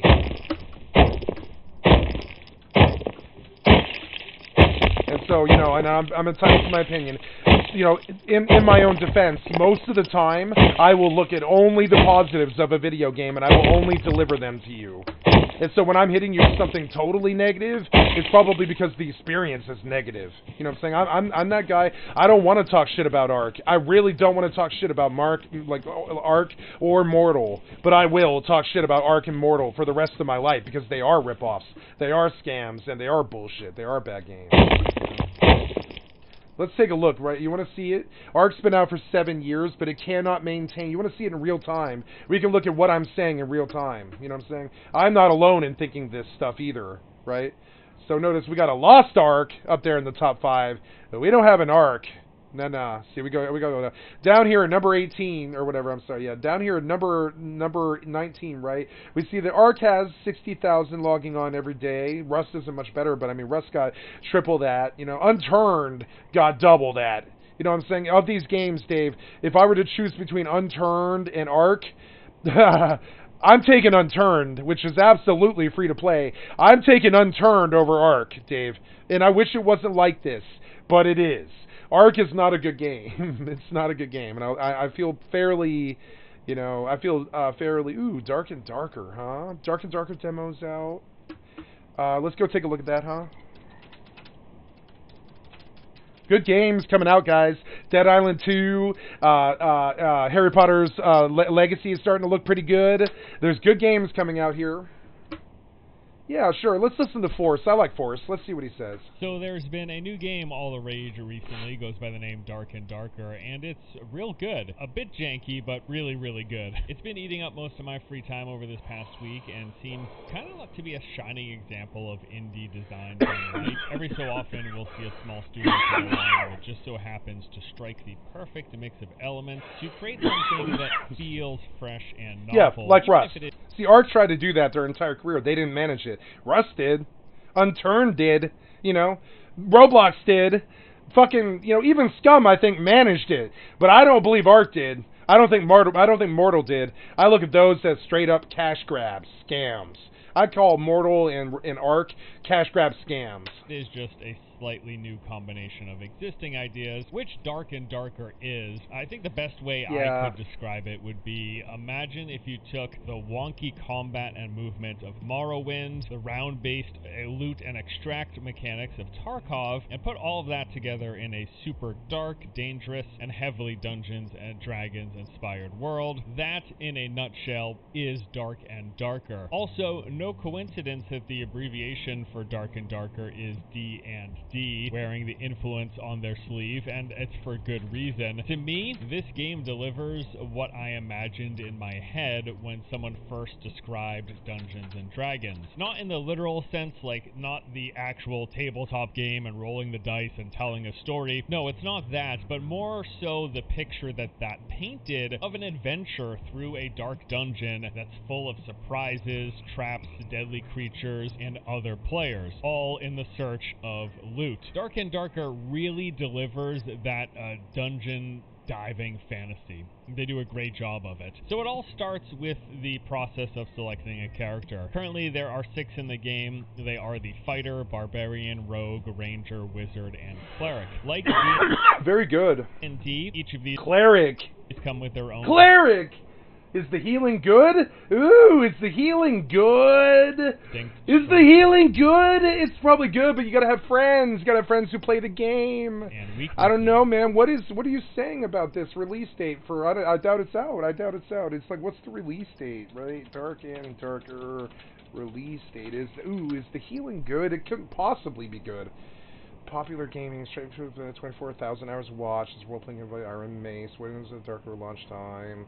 1 day ago. When is the Dark and Darker release date launch time? We're gonna do the upcoming show me how, go ad free. No, I'm just gonna fuck off now. Goodbye. I don't know. So I mean, it's not for sale. That's the main thing. It's not for fucking sale, but the demo is out. Let's go see what the demo is like. Yes, Steam is installed. No. Come here. We will crash course a new game. I didn't really plan to do that tonight, but we will crash course. I'm not missing out on some fucking revolution because I'm busy. I'm not doing that. So, whatever. I'm not, the revolution will not be televised, and I'm sure as hell not fucking missing it because of Rust. You know what I'm saying? I'm sure as hell not missing it, I'll tell you that. So there we go. Yeah, get this going. Now, are you on my, 10 gigs, huh? I got 394 on C? How do I have 394 on C? Oh, no, D. I want C, please. Yeah, so there we go. 60 gigs, yeah, that's like a sixth of what I've got left. That's alright. I keep my drives clean, bitch. You know, so fresh and so clean. Let's see, maybe it'll be good, who knows. So I noticed that there is no zombies and there should be. If we take a look at the file that I've got in my plugins, we will see an automated work card, an auto plant, a box order light, a clear night, a combat logger. Now clear night is running, and it is clear. Look, you can see. And this is what I missed about old Rust. It's not like you can see what's going on or see a player. You can just see that there's a cliff. And in new Rust, you can't see that. Now, my frame rates have dropped real bad for some reason. Let's see if it's caching. Might be caching. It is, I believe, yeah. It is caching, because it's never done this before. So this client, yeah, we're just going to let you sit here while you cache, like, everything. It's got to cache all of Large Oil, which is a monument, you know. It's got to do all of that. So we're just going to let it, you know, do its process here. I see that my frames aren't ideal sometimes, as it is loading both Junkyard and Large Oil. This is not a good place to be. But, I mean, once it caches, it should be fine. You know, it's like caching, like, a lot. It's caching so much right now. It's doing like the entire quarter of the island. So we're just going to give it like 10 minutes or something like that. You know, caching is something that as a veteran player, I do suggest to my people here that you get good at. If you don't know about caching, it's like every time you log into a new server or a new client or a new game, you kind of want to spin your camera like this because everywhere that you look is being what's called cached into the temp files, so that you can load things faster as you encounter them. A good way to understand this would be if you've ever played Morrowind. When you travel in Morrowind and you go like 2 or 3 tiles or blocks or whatever you want to call like the biomes and stuff, you get this terrible load screen for like 3 to 5 or 10 seconds while it loads the whole quadrant that you just stepped into. That is what is happening in games like this all the time. So notice I'm spinning around. See, I'm spinning around. I'm getting these bad frame rate losses. And this would imply that I'm also having problem with one of the monuments that I am looking at, such as large oil, or you know, how Neo would look at this. Like how Neo would look at this is I am seeing coding problems with large oil as I pass it. So we do see that the combination of plugins and mods and stuff that I am using is causing a bad frame rate loss. You can see it in the upper right corner. It is like 52, 58. Now 60 is where I should be sitting on VSync, right? I should be sitting 60 on Rust, even though I can pull like 280 frames with this card if I want to on most good games. This is the worst client ever made.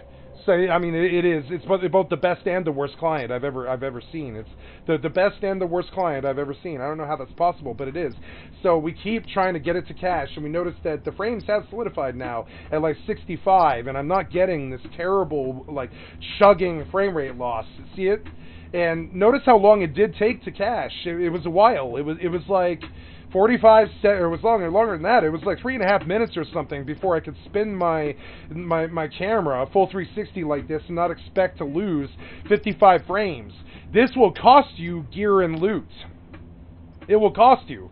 These frame rate losses, they will cost you when you go to shoot the guy with an Aoka or a revolver or some such, and you're on the come up, right? If you don't sit and cache your client when you first get into a server or whatever like this, see how it's silky, buttery smooth, and on top of it now it's sitting even higher because it's cached even more.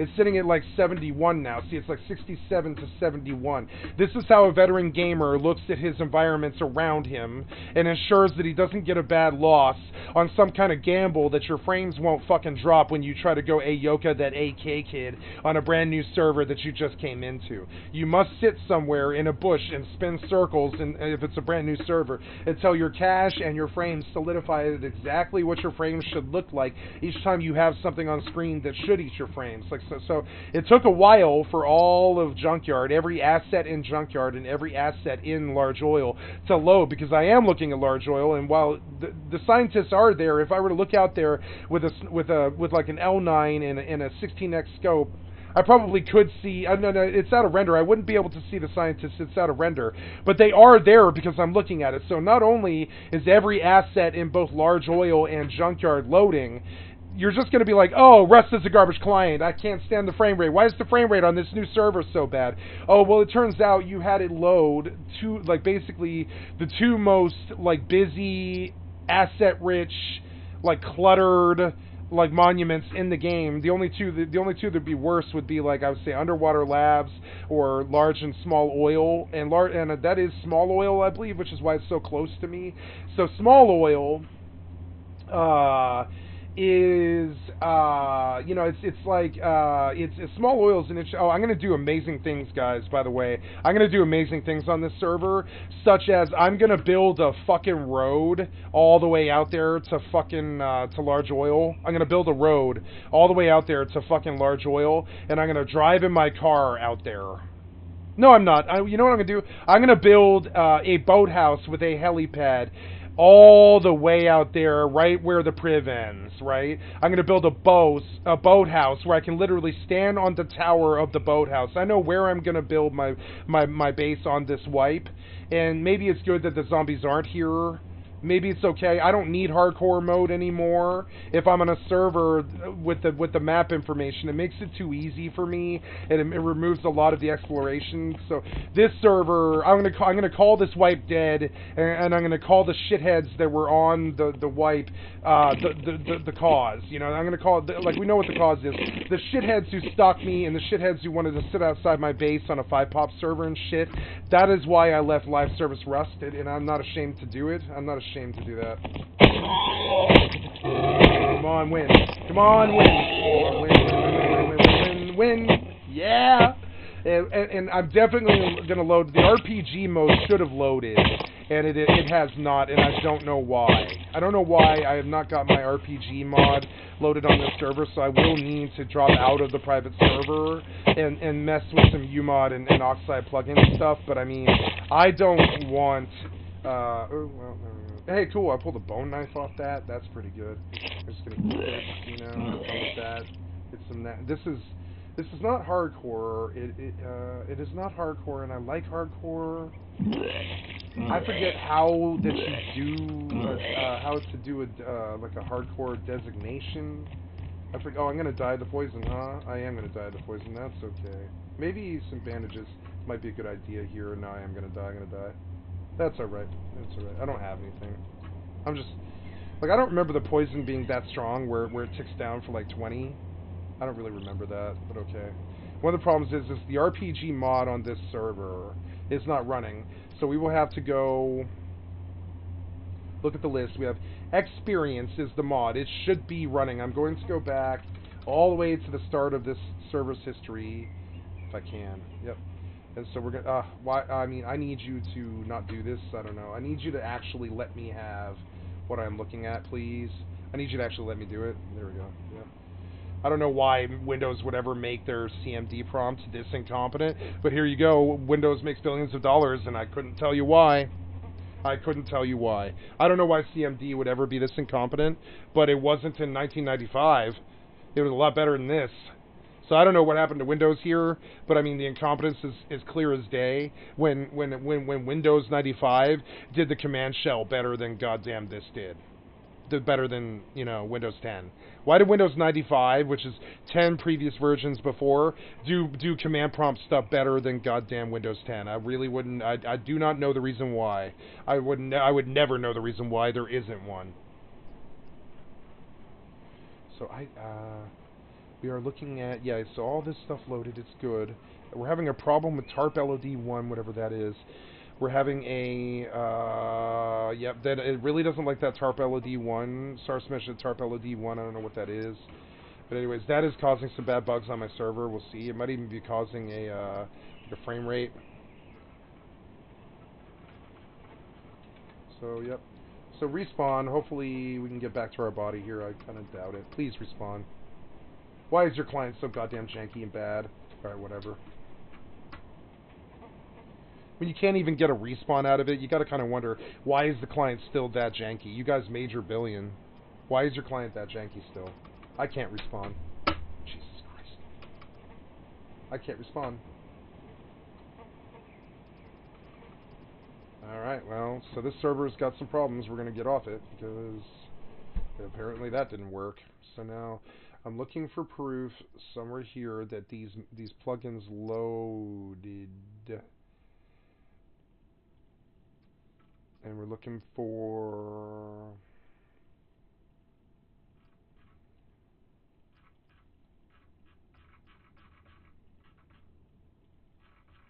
I'm going to go through the entire server history here looking for proof that these plugins loaded and see what they did.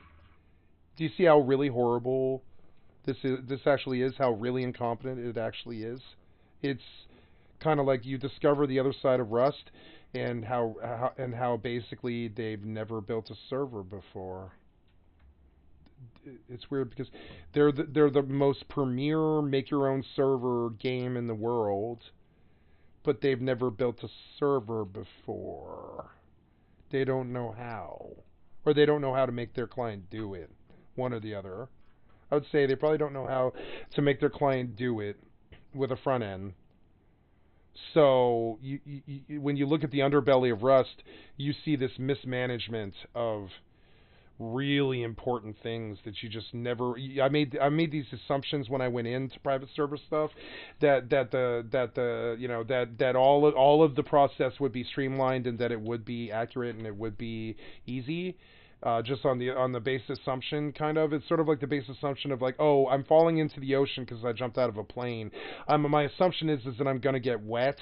My assumption when I ran this and got into this process is that I wouldn't have to deal with any of this.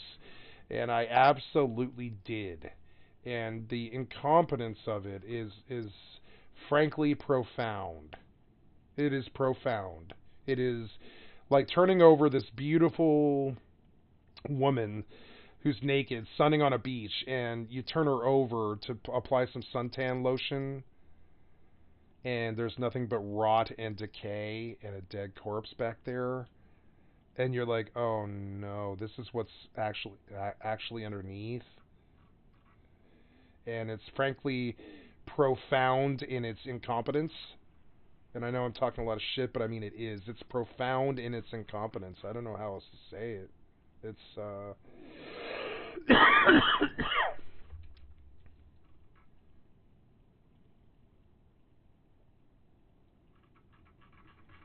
I will have to crash course Oxide again. That is my. I believe some of this is user error, so I don't know. I don't need to save that server, and I wish I could have respawned and got that loot because killing the pig was fun. But I mean, yeah, I don't care. I mean, I don't care. None of these are loading, so I do see that I will need a yeah. I kind of told you to do that. Did you not do it? I kind of told you to do that. Did you not do it? Are you competent enough to click a download button? I don't think you are, but we're going to try. I don't think you are. I don't think you're competent enough to run this download button. Oh, it's not a good look, Valve. I'm terribly sorry. But every day, every client that I use, I see this sort of incompetence where most of your backlines should be fired at this point. If that can't happen right now, see it? If that can't happen right now, yeah. So why is it not reflected in my list then? This is Dark and Darker. Why? Oh, there it is. There it is. Okay. So you did download it. Thank you. And I withdraw my complaint. But still, the entire experience that I just had was so mind-numbingly fucking bumbling. Like sort of. I got a nasty word for it, right? It's bungling. You bungled this install. And it made me nervous, and I wonder what it is that you put on my drive. And I don't know. Basically, all the Steam actually is game client downloads. If they can't get game client download right, you got to kind of wonder why they get all this money. I'm just saying, it's hard not to view it that way now. It's really hard not to. So I don't know why my plugins aren't loading, but let's crash course what it takes to run Rust plugins again, because I don't remember, and it's been some time since I've done that. You know what I'm saying? So we'll go through, but I mean, it's worth it. If it keeps the shitheads the fuck out of your life, it is absolutely worth it in every way and form. You know, absolutely worth it.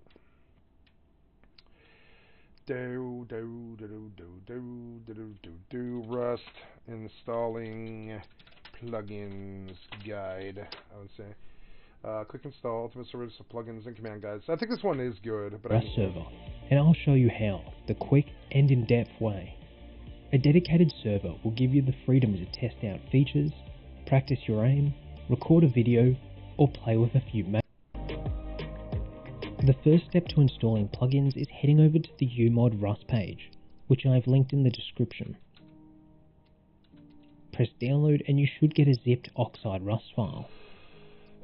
Open the zip and drag the Rust dedicated data folder into where we installed the Rust server file. Where did you go? And proceed to press yes if you get any prompts about overwriting the existing folder. We'll now want to start up the server, so additional folders can be created, such as an Oxide folder. This was his this was this folder. Yeah, that's this folder. Okay, makes sense. So yeah, we're looking right bundles and stuff, app cache and all this, yeah, mono bleeding edge and all this. So we do have an Oxide folder. We do have the plugins. It's time to download a plugin. Head back to the UMod page and click plugins. You can filter your search, but I have already found one I wanted to install. On the mods page, you can read about its commands and documentation, or just download the file. Drag the downloaded CS file into your Oxide plugins folder. Restart your server if you had it running, or type oxide.reload ** to reload all plugins. Fuck. Okay, that was what I got wrong. So let's try that first. So we go, you know, that's okay. So we come back here. I think that was the step that I missed, and that's okay. I was like, I know there's something I forgot. I just don't know. I don't remember what it is. I made a note of it here. It's like oxide.reload * or whatever. So go back, and I remember this from the video. Now I had to really look at what he was typing. It was like oxide.reload *. It is right to reload after plugin install or start. He said star. So yeah, there we go. I was like, is it star or start? I remember now. This is where I left off last time. Yeah, and I was like, okay, so. Now we come back to the Rust server folder. We go. I think that's it. We're just gonna running, or type oxide.reload space star. Yeah, I believe that is it. So we're going to come here and we're going to say run you as admin, and I want to show more options on this as well. Go to properties, and I would really like you. This is not right. It should be running. I should have a compatibility mode here. Maybe you got the X wrong. I don't know how Windows could be this incompetent, but it absolutely is. And you have allows to have full control. I would like to edit to change permissions. No. Allow full control.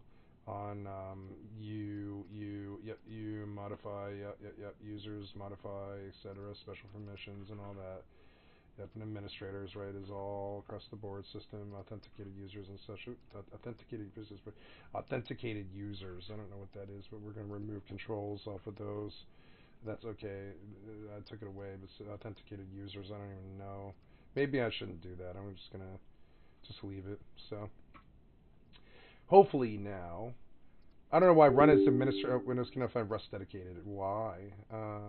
What? You. What? Oh, okay. But I mean, you can do that, right? Oh, it is doing it. Okay. All right. Like you were slow. I don't know. You were slow. Did you kill it all? I think you did kill it all. See, you're all over the place. Why would Rust do this? Why would Rust have this be the process? I mean, I'm sorry. Like, why would Facepunch have this be the process? It's so incompetent. It's gobsmackingly bad. It's like really bad. It's like the most incompetent thing I've almost ever seen in gaming. It's like, oh no, man. It's funny until some magazine ad or some YouTube video actually points it out, and then they're like, "Oh no, look at the level of incompetence that the board of directors must have ran screaming from." You know? Yeah, but I mean,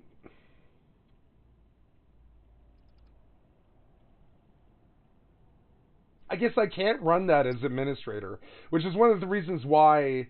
like it's so weird, but yeah. So hey, cool. There we go. Missing shader in main camera. TOD scattering. I wonder if that's causing a problem, but that's all right. So yeah. So we're gonna like watch the asset warm up in the background here while I fish, I guess. I want to do Dark and Darker, but I'm not doing it today. I'm not getting sucked into some game all night and having it disrupt my schedule. I'm not doing that. I'm sure it'll suck me in, especially if it's got good Dark Souls, Morrowind blocking and attacking and stuff. Which I doubt. I look at that client and I'm like, nah, this is a good cash grab. It's a good one. It probably does supply a lot of good hours of entertainment for the money that you spend, but it still looks like a cash grab because that client is looking janky by like year 2000 standards. So I'm just saying, I can see it right away. That client that Dark and Darker's on, it reminds me of a game called Raft. Raft is not on too good of a client, I would say.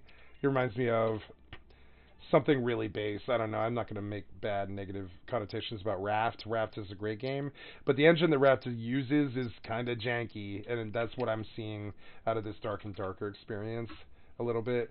It doesn't really instill a lot of hope in me. This client's not impressing me. So for example, the fighter can equip most weapons and armor, he's got well-rounded attributes and can sprint, but he's very gear dependent, pretty weak early on, and he has no spells that he can cast. Or take the ranger, who's quick with bows, is able to track No, fighters don't have spells generally, traps. no. However, the ranger can't equip most melee weapons and has low melee damage, meaning they can be in a bit of trouble if you get up close to them. And then there's the wizard, can cast powerful spells and meditate to refresh those, but has very slow interaction speed, so that means things like opening doors, which is pretty vital. Oh, and if you're here, happy birthday, Dion. Damage. And the remaining I'm glad you're my classes friend. have their similar strengths and weaknesses, although there is some balancing that needs to be done.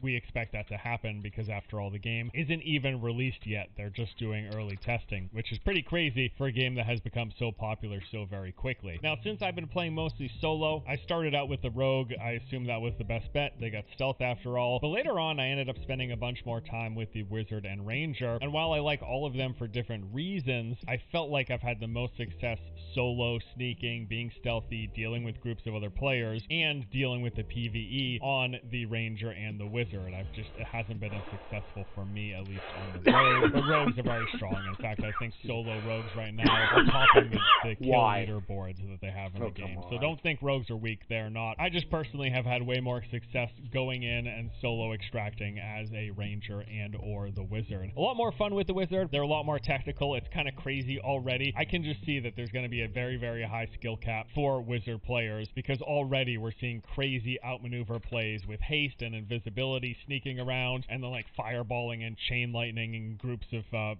entire groups of players. It's crazy stuff. Lots of interesting tech and maneuverability, even with what is a relatively simple and even janky. The client does not look good to me at all. It makes me nervous to even play it. Combat system. In fact, I think the game's combat is going to be one of the things that pushes the most people client's not looking too good. Ooh. Away because so much else around the edges is very, very strong. But the combat, I mean, yeah, it literally reminds me of like playing Morrowind. It is that kind of combat system. Very simple, very basic and bare bones, but it's adequate. It gets the job done as far as I'm concerned. So after creating a character, your next step is to actually select your skills. Every single class has a handful of these, of which you can pick to have 2. So on my ranger, for example, I've been using the field ration, which is a health recovery skill with 3 charges, and quick shot, which fires 3 arrows in quick succession. Both are really strong abilities, and I've enjoyed them for soloing, but I also have access to a multi-shot, a quick fire ability, and the true shot skill, and all of them are viable in different scenarios depending on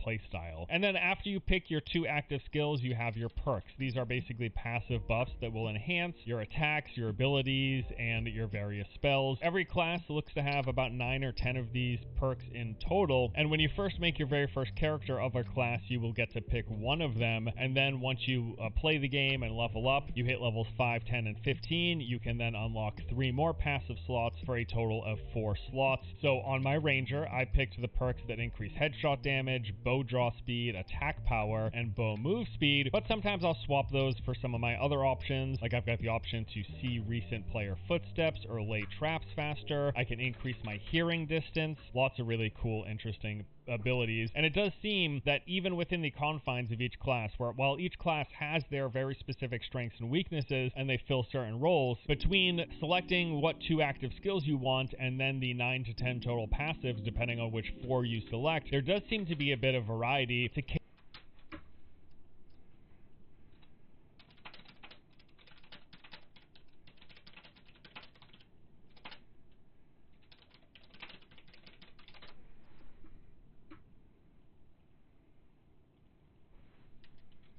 Oh.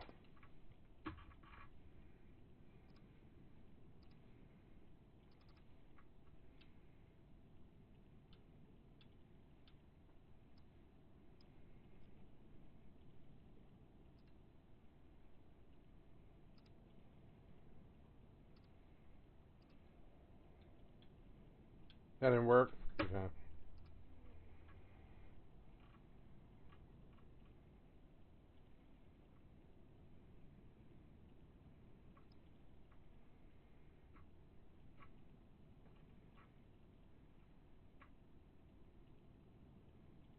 Oh, yeah, it's more expensive. I forgot about this.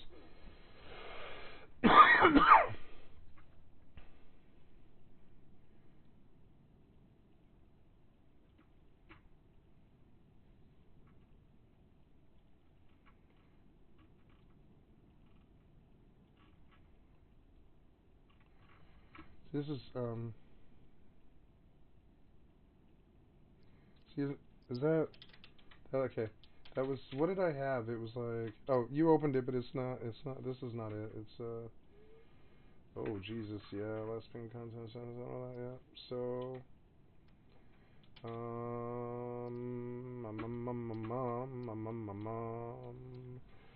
so, I don't remember. It's like, where did I put that other file? It's like, I guess I don't have that anymore. I had it open, but I don't anymore, apparently. I don't know. Try to say Rust dedicated stuff, right? And then, it's like, what did he say over here? It's like, plus server.game mode. Plus server.game mode. Oh, yeah. Oh, okay. So it's the quotes, maybe? It might be the quotes. I think that's actually it. Yeah, I believe it is it. So we go over to Did I close that again? I don't know. I think I did. Oh no, rest dedicated there. So if I go V, oops, no. I think that is it. They're like, I think the quotes, oh, command plus server dot game mode hardcore was not found. So I don't know. So it's reloaded. Okay, so add plus server dot game mode hardcore bat edit and server startup bat edit.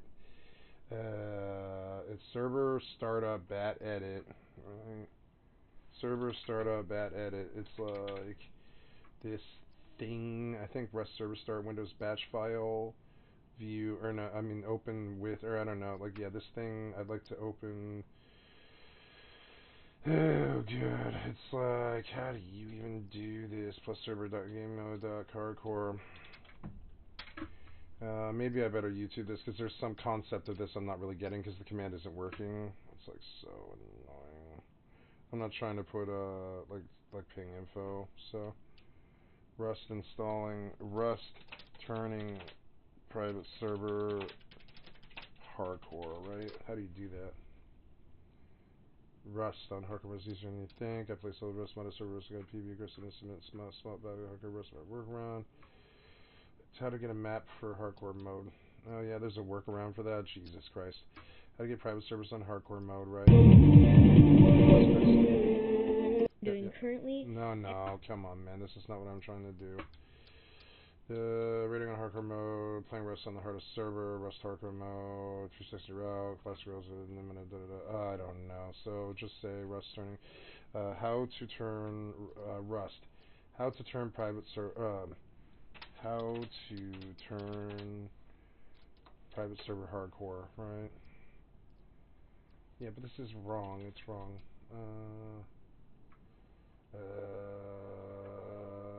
Okay, so you're just not going to tell me. Fine, we'll run Google. Stop your server. Okay, access your control panel and stop your server. Okay, so whatever. Like it's like quit, isn't it? It's like, I don't know. Close the dedicated server again, I guess. This is good. Quit. Quit. Right. I don't know. Save. Save and complete. Yeah. So I would like you to close down. Yeah, that should be alright. And I exited all of it. Yeah, that's good. So how to enable hardcore mode on your Rust server. But this is like, do you have anything else, man? To enable Rust, you must first have administrator.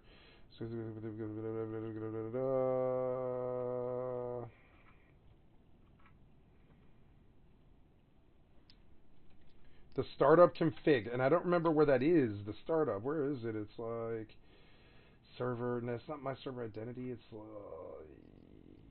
Rust dedicated data, app boot, global level, resources, shaded assets, managed. Oh, I really don't remember.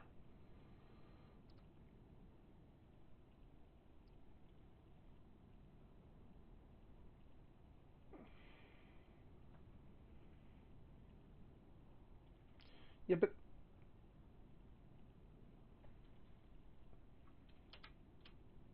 the startup config, and I don't remember how to modify startup config. It's like config. That's not it, though. That's not it. CFG, AI, no, that's not it. Man, I don't know. It's like Rust server start, Steam app, tier 0, Unity player, and vdistrib, but I don't remember what this is. It's like Rust dedicated, and the compiler, Rust. I don't remember this part of it, and I've hit a block, and it's so annoying. It's always some stupid block that takes up way too much time for how simple it actually is. But I mean, I've got Asperger's, and I trip on this stuff, kind of. It's annoying. It's like, just it doesn't make a lot of sense to me. It's so stupid. It's like technical, and it's just not really what you know. I mean, I can do it, obviously. I can do this stuff if I learn. But I also have no interest in doing it. I wish you could have just fucking done it, like Fallout 76. Like, the amount of hassle this looks to be is a turnoff to me, you know? So how to enable everybody's gonna... How do I modify the startup configuration? How to How to modify the startup configuration, right? Edit the text file with Notepad. How to configure rest server options explains, right? Before you go first, you're going to be able to, okay, they should be using it. You can change the bat file you created using set this located in the main server directory. Simply edit the text of the file with Notepad. Okay, so that's what I wasn't understanding. Okay, so I need you to edit, I don't know, I need you to, is it Rust server start? Yeah, it is. Rust server start, show more options. I need you to edit, I need you to word wrap, which is fucking stupid. Yeah, this is it. Okay. So, okay, cool, it's good, and, very good, and then we say, so I need to put, okay, so Rust Hardcore mode, to include the game mode dot set, right, Control C, game mode dot set, server host name, right, server host name, and then finally that is the word wrap, right, I think, yeah, that's the end of it. We say a game mode dot set space hardcore, right, I think. Is that how this works? I don't know, like, it looks like another line, but I mean, yeah, that's, yeah, is that right? So yeah, and I say include the game mode set hardcore video, and then I'm gonna to include the hardcore game mode set. So wait, and then I made a note of this. It's like plus server game mode hardcode. I think, yeah. So plus server, and then I think I fucked up there. Is it a Q or a G? It looks like a Q. No, that is a G. It's just like super shrunk. I can't see it. There we go. So game mode dot set, and I say plus game mode. I think I do this before the actual server name, right? I think it's like server.hostname and stuff, yeah. And then right before that, the max players on the server is 1, so it doesn't even matter, you know, it doesn't matter if they even ever, like, get the IP, they still can't connect. You know, it's like stupid. I mean, they can, but who cares? Yeah. Just fucking whatever. It's my server. I can always just rebuild the base. I can go turn off costs of building, and I can just go rebuild the base. Someone comes in and bombs my own server. It doesn't matter. They can spend 12 hours doing that if they want to. I'll just rebuild it for free. It's this wonderful thing. It's like kind of funny. Even the IP isn't very, like, one of the beautiful things about this is even the IP is not very sacred. It doesn't matter if somebody else gets on this because you can just go rebuild a new base in 5 minutes. This is one of the things that's nice about your own servers, even with Risk. I'd say even with risk of it, I will run a VPN eventually. One of the nice things about this is I can run a VPN. I will run a VPN, no problem, because mainly Rust, you can't do VPNs on main Rust. Most servers won't allow it because they think you're a hacker. So like, but I'm running my own custom server, so I will use a VPN now. I have left the live service of Rust, and some of the oppression that I was facing in my career is now gone. You know, it's like really good. It's a really positive, moving forward thing. It's like a really super good thing. It definitely makes my life a lot better. I will take control. It reminds me of that song,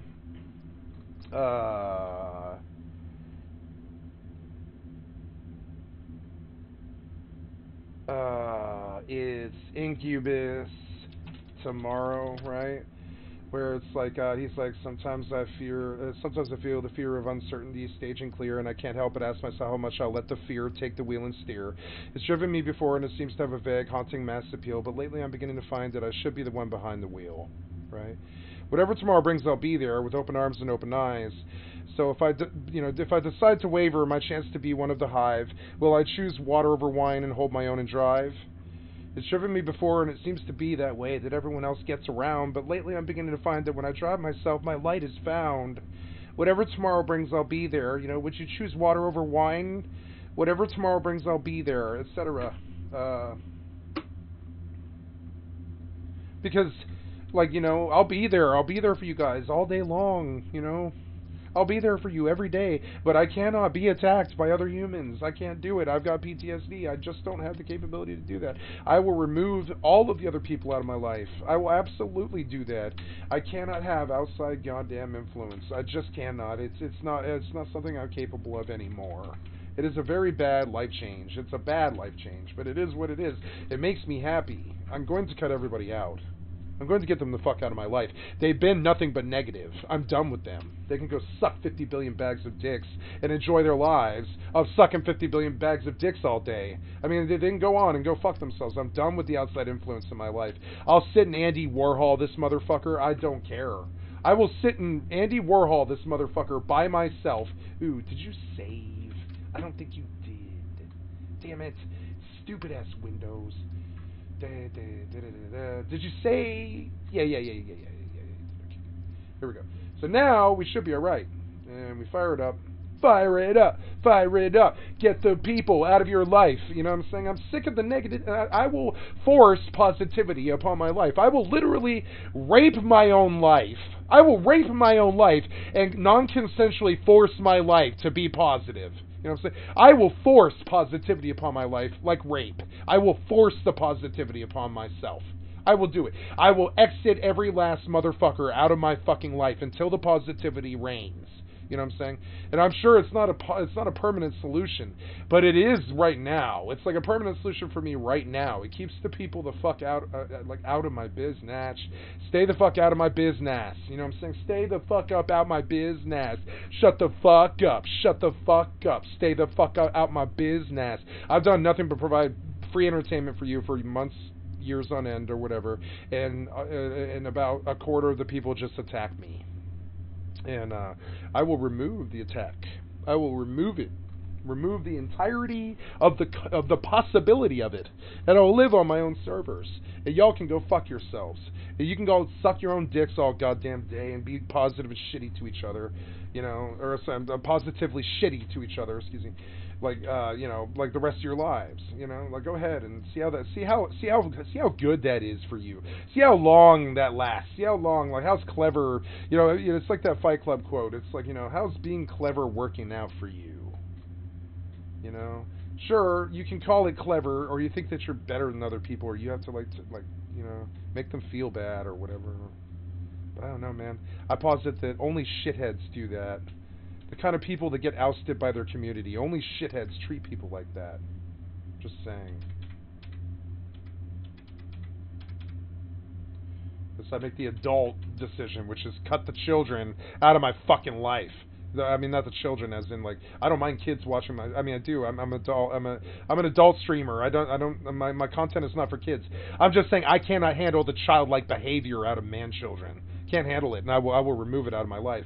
I saw it with the Rust players, and particularly bad, like World of Warcraft levels of bad in the Rust community. And I'm talking about like bad as in like toxic to their own community. You know, it's like the Rust players. Most of them were on the level of, I would say, Blizzard like fans level of, you know, like Blizzard fan level of toxicity, I would say, and that's not too good. You know, you have to target me all the time. You have to attack me, make comments and stuff. Yeah, the PTSD dictated that I cut you out like some kind of goddamn cancer. Excise you out of my life like some kind of goddamn cancer. And now you've got nothing to say about it at all. You know? And I'll taunt you. I'd be like, heh. Yeah. Thanks for all the negativity, asshole. All I have to say about that. Now, we're looking good here. It already is destroyed. Vending map marker. Calling kill, but already is destroyed. A vending machine. Not a vending map marker yet. Oh, yeah. Setting BrickPad mini dump. Steam server initialized. Server startup complete. Steam server connected, etc., etc. Skycat teaches Rust, featuring Rust zombies and stuff. I don't know why my plugins would not be populating. That is another aspect of a problem that I have not taken a look at, but we would like to check the I don't know, maybe I'm getting ahead of myself. So how to turn private server hardcore, but I'm that is not also like entirely what else I'm looking for. It was like I got that part of it done, I think. I'm looking for oh god, what is it? It's like yeah, I mean, I don't know, man. I'm just sort of like, I don't know, man. I don't believe it's like, I don't believe it's loading plugins, and I don't know why. I want to go to my YouTube history because I did have a video open about this. Don't really know. Yeah, but I did that. Oh, yes. So I didn't finish this, and that's what's that. Or type oxide.reload space star. Yes. Oxide.reload space star is the one command that I haven't executed yet. Oxide.reload oxide.reload space star. Cannot find why are all those commands oxide.reload space star? I don't know. Oxide reload not found. I don't know. I mean, what do you mean, man? I don't like how you're like putting my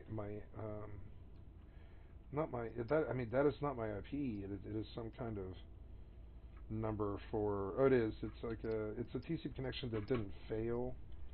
Yeah. It's. I mean, it failed. Excuse me. And so there's some elements of this I might have messed up. I don't really know. To reload all plugins. You can now also go to the Oxide. Oh, rail meshes proceed. Oh, so okay, that is my plugin load. They are loading though, I believe. Config folder to see a .json file relating to your plugin. Open this up and you can now modify the specific settings for that plugin. So, according to this,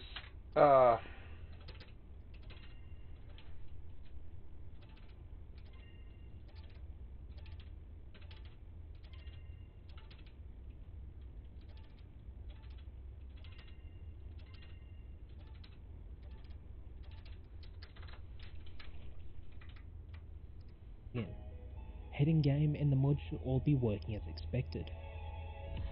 Yeah, but I don't know about that. First, find a custom map you would like to download. There are multiple sites that offer free or paid maps. Download the file and really? export it. You should now have access to a .map file along with some additional documentation. Some maps might require plugins to fully function, so remember to check its documentation before. But, right, like, so I believe in this config and all this stuff. Yeah, config and server, Oxide, plugins, Oxide.config, the JSON with Oxide modded true, plugin watchers, default groups, Oxide console enable, minimalist mode, show status bar, Oxide recon port 25880. Chat prefix and password, the enabled Oxide Archon. I don't know what that is, but alright, so for proceeding. Now, when players connect to your server, they'll need a way to download the map files. Edit your launch server bat file. You'll need to comment out the server seed and map size parameters. Include a new parameter for server.level URL, followed by a custom link. This link is where we'll need to host the .map file. We can provide a local path directory so we can play on that map. However, other players won't be able to connect because they can't download the files. Head over to Dropbox and upload your .map file. Once complete, copy the link and paste it within your address bar. Now we need to convert this to a direct download link. I mean, that's cool, but I mean, like, I don't know. Now, did you close the file that I needed? I think you did again, and it's so annoying. I keep closing that. I don't mean to.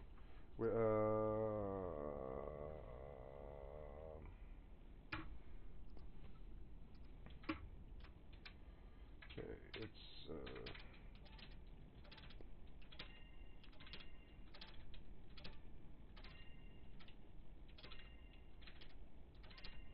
I'm not gonna get this. I'm not gonna get it. I missed the yellow that I needed. Oops.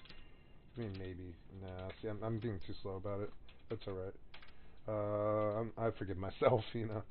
So, what was the last thing that I said? It's like connect. Right. Oh, your client. Yeah, client.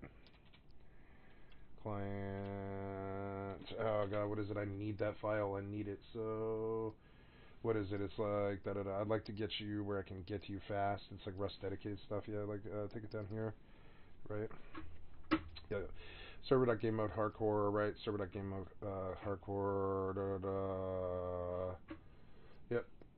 And client or no, I'm trying to say connect to localhost. Okay. So then we come in here and we say connect to localhost 28015. Yeah.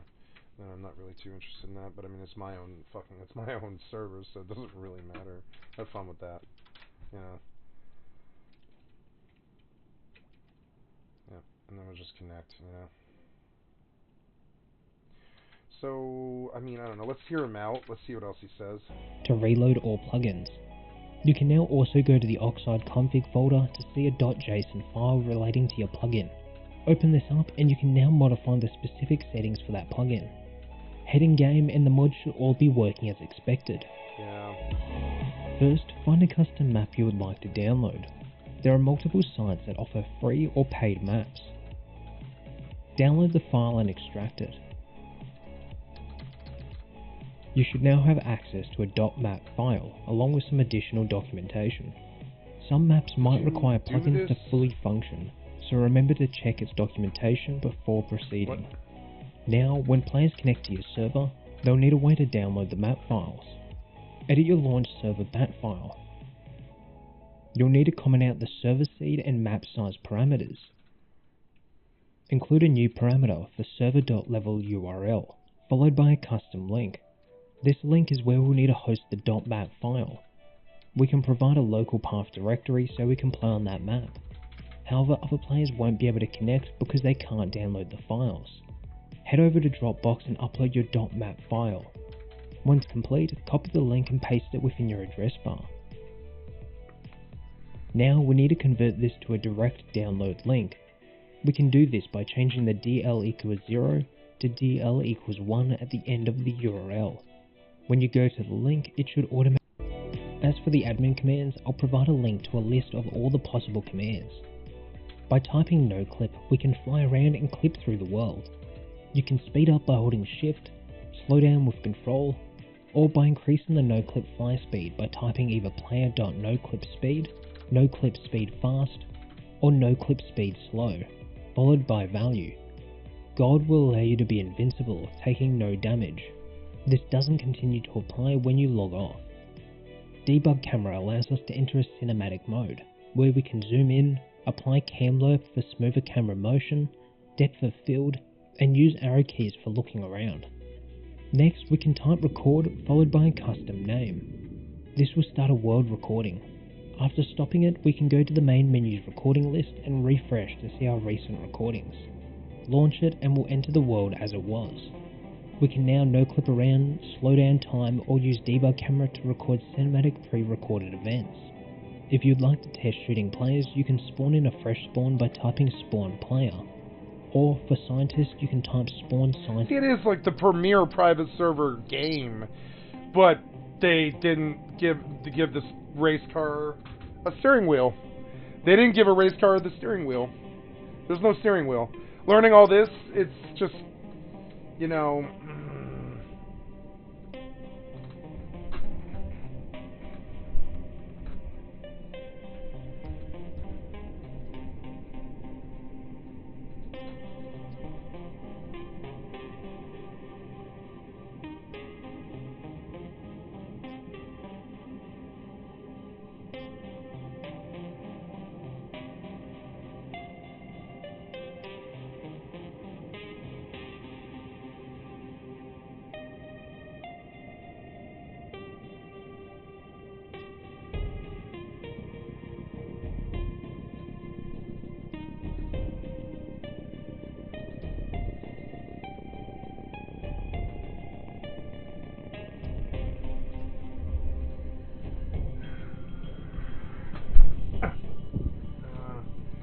I had an idea where I was going to pee.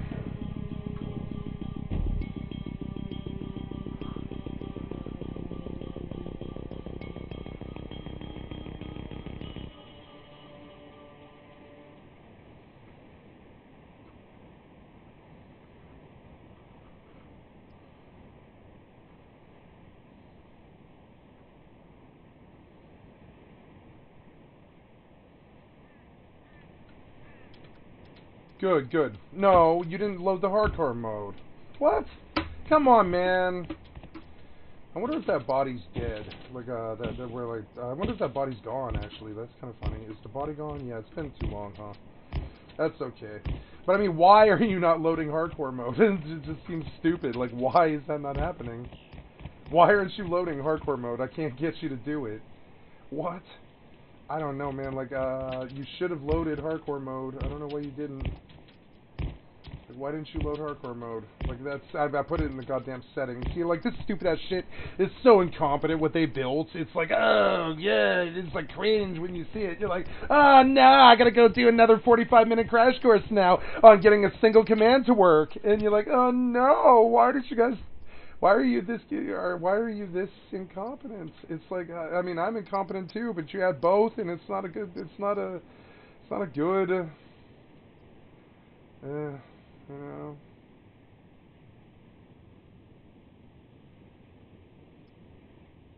Yeah, I agree. Ranks fact, right? But I'm looking for uncraftables and future plugins, and plugins, server info, here we go. Code Fling, Water Patrol, NPC random raids, raidable, NPC kits, and copy paste. But I'm looking for plugins. Welcome to the server, running 73 plugins. The map info, plugins, right? So I don't know. Yeah, so you do not have permission to send messages in this channel. I know I don't, but I mean, server change log. No longer craftable, right, lootables, right, updated admins, static lootables, chaos extension, downloader plugin, chaos extension for the zombies, right, I think so. So I don't know, I don't believe that I will fight NPCs, I guess, rather than worry about the zombies until later. I think I can purchase it and get it all done, but, you know... There's a good one about... Yeah, but like, I don't know, like, it's weird because he's now... The map info and the plugin... Oh no, the Bandit Camp isn't there. Oh, that's the... Oh wow, he posted the map? Oh, that's the map. Wow, I didn't know he did that. Oh yeah, well shit. So there was no Bandit Camp. I was like, why can't I find Bandit Camp? See, it's not the kind of server that I want. You know, it's like not very right. It's not right, kind of. But what I do need to run is the RPG system, which I just don't see. I mean, I don't think. You know, what I mean. Now I can go and I can turn on. No, streamer mode is off, but I mean, you can turn on mute global chat, show chat. Wait, show chat on, show HUD on, yeah. But auto switch channels in, yeah, so it's good. So I have chat muted, but see, I don't know, man. I don't see why nothing that I loaded is happening. It's like very weird. I don't know. I'm inclined to take a copy of this code and just start over again clean. Again. And start all over again clean.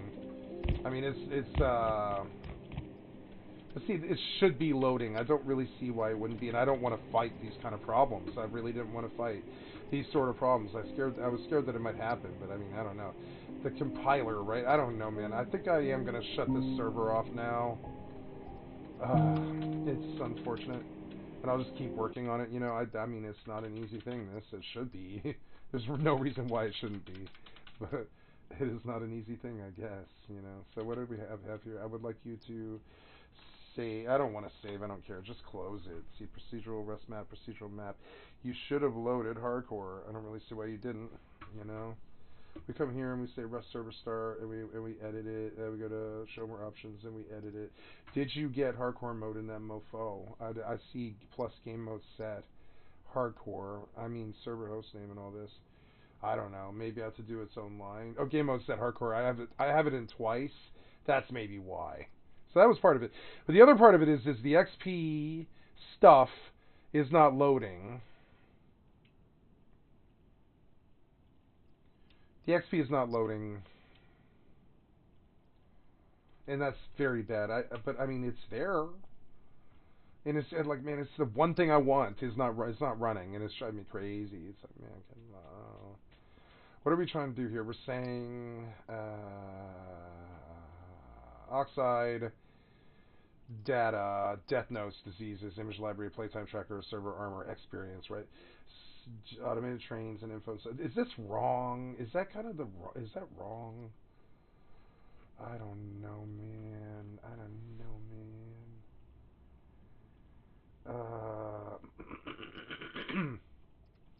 I suppose that plugin platform, get started. Take your game server to the next level. UMod. Get started, right? Oh yeah, no. I don't need to register. I'm just like, yeah, premium plugins and welcome to Oxide users. New game, PSAs and stuff. I'm looking for plugins, not plugins, but games, right? Games and then Rust, right? So Oxide is we're gonna join Discord, right? Download for Rust, Oxide labeling modifications. So Oxide might actually be its own program, I guess. I forgot. I mean, it's been so long since I did this. I'm not seeing it here, but I mean, it could be. Is Oxide here? I don't think so. Maybe that's what I'm missing. Like, download this, right? Yeah, Oxide Rust, right? So yeah, run. So I can open this zip file. Looking for. Oh god, it's like. Never mind. I'm just gonna open it. It's fine. Like yeah. Oh god, it's so annoying. Open. Or well, no, I want to come to 7-zip. Where's 7-zip? Show more options. Where's 7-zip? There we go. Open archive, right? Yeah. Rust dedicated data. Managed. Rust dedicated data. So Rust dedicated data is maybe my Rust dedicated data. Rust dedicated data. Okay, that's my Oxide install. Plugins, Chrome editor, Rust and all that. Yeah. So, but how is it that I do this? How is it that I do this? There's application extensions, but I don't see what you do here. It is odd, but I mean, I believe it is running in the background when it runs, but I don't know about this. So,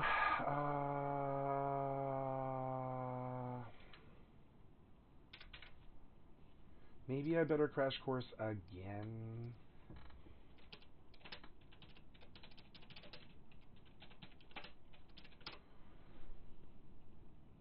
Yeah, like, okay. All work plus minus the same. So, we're looking for these. Since then, Oxide has become so I know. You can use the force_install_dir command, followed by the folder you want to install it into in inverted commas. For me, I'm going to skip this step as it makes updating it a lot easier. You won't need to add the force_install_dir to your update script later. Enter app_update 258550, validate, and wait for the Rust dedicated server to download and install. And before we want to run our server, we want to quickly create an update script so we don't need to open up Steam CMD anymore and type it in manually. So we'll go into Common, Rust Dedicated, and you can either do it in here, or you can do it in the same folder as Steam CMD. For simplicity, I'll do it here. Go to New, Text Document, and we'll name it Update Rust.bat. Right click, Edit, and here we'll type in steamcmd.exe plus login space anonymous plus app_update 258550, validate, and then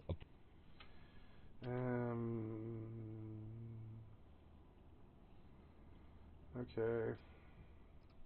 What's up guys, my name is TechNobo here for Troubleshoot, and I'm back with an update to a video I did a while ago on how to create a Rust server and add Oxide to it. Since then, Oxide has become a UMod, and the way to install it has changed slightly, as well as everything to do with Rust. So in this video today I'll show you how to install a Rust server, get it working so that your friends can come and join, install UMod, get some plugins on it, configure it, and then from there you can probably figure out the rest. This is just a quick start. If you'd like me to do more videos on this topic, make sure to leave a like and comment down below so I know what to do. Go to Google and search for download Steam CMD. Scroll down to just past the categories and click the download link right here. We'll make a new folder on the desktop called Rust Server for now, and we'll extract the zip we downloaded into here. Wherever you want the server installed, make sure to do this there. Once that's done, double-click steamcmd.exe and wait for it to fully start. Type in login anonymous, and before we get to downloading the Rust server, if you'd like to install it to a different location other than the Steam Apps folder in here, then make sure to create that folder now.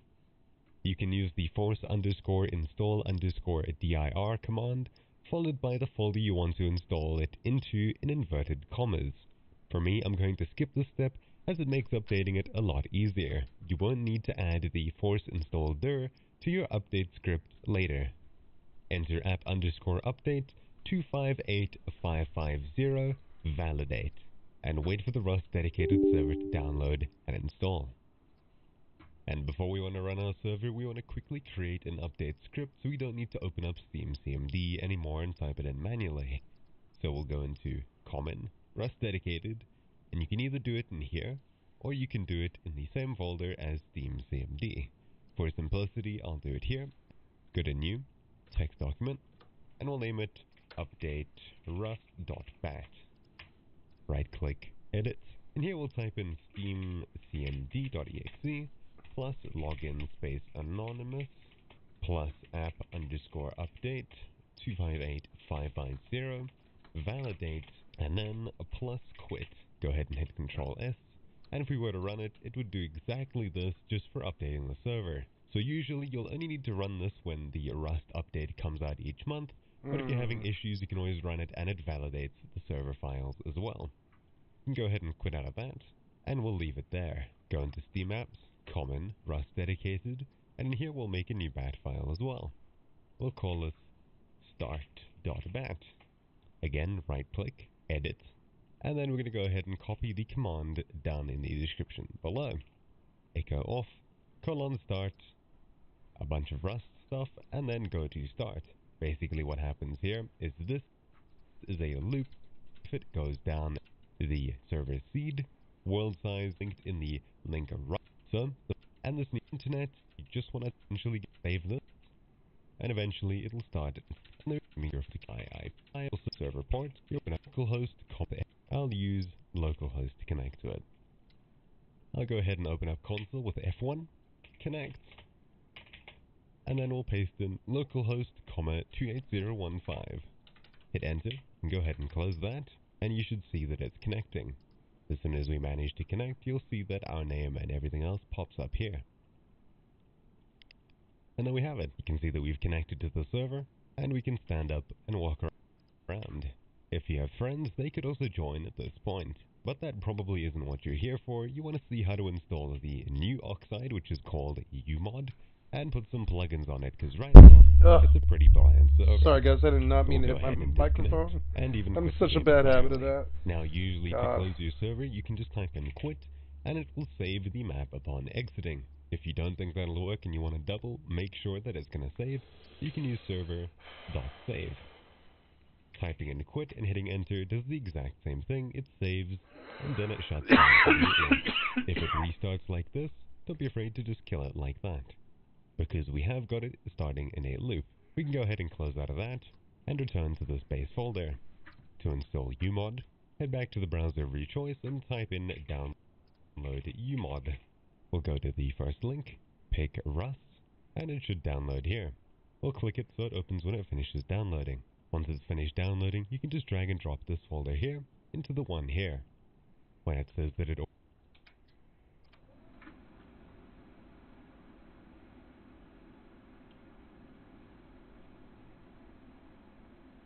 already contains the folder. Hit yes. Do this for all current items. Yes again. And then replace the files. Now that we've done that, we now have UMod running on the server. If we go ahead and start up the server, you'll see that a couple new folders should generate. We now have Oxide and a compiler.exe. Inside of Oxide is where you'll usually put your plugins under plugins, and the config under config. So while it's starting up, we can go ahead and go to the plugins tab at the top here. We'll hit the Rust tag, and these are all the ones available for Rust. So let's simply go sort by most downloads, and we'll download, say, Gather Manager, which increases the amount of items gained from gathering resources. So we'll click on it, click download, and then we can go ahead and drag and drop the .cs file into our plugins folder. And then once the server is running and it's in this state, we can type in oxide.reload space star to reload everything, or whatever you'd want, and you can see a loaded plugin gathering, which increases the amount of items gained from gathering resources.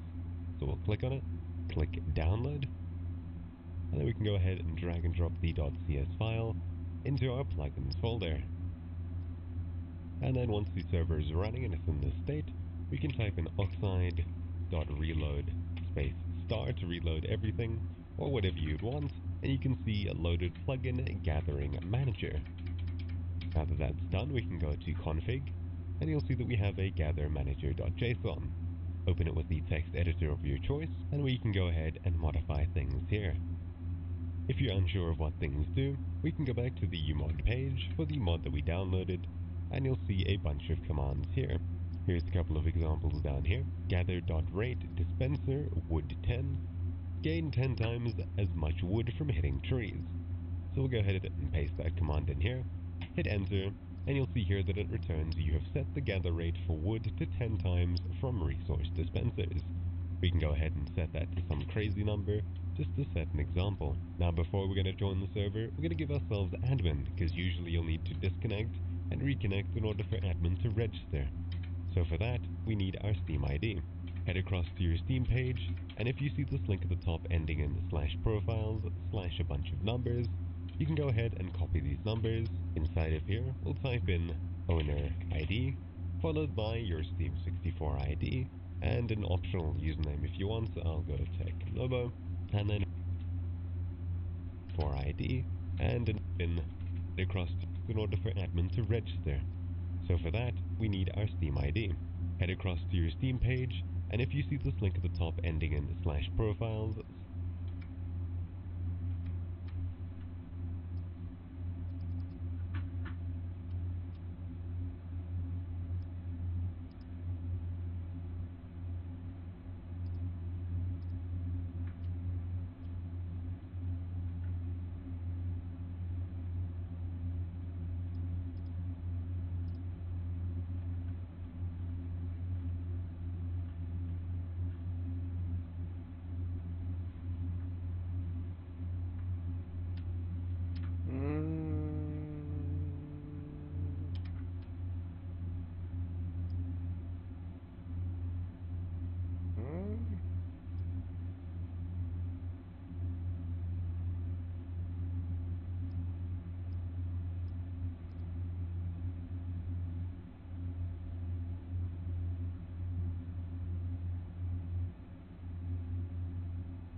Sorry guys, technical difficulties.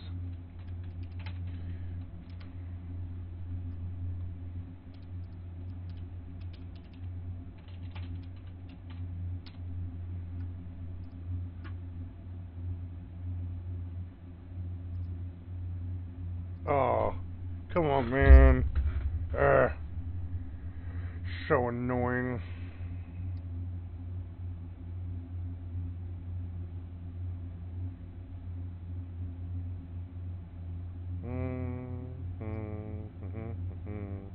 Email.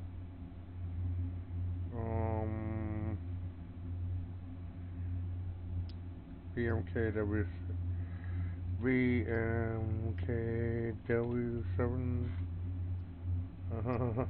Sorry. There we go. And then we go to my.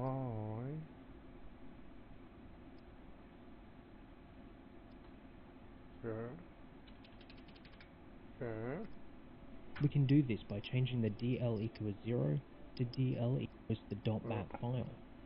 We can provide... This is not what I was looking at. They said,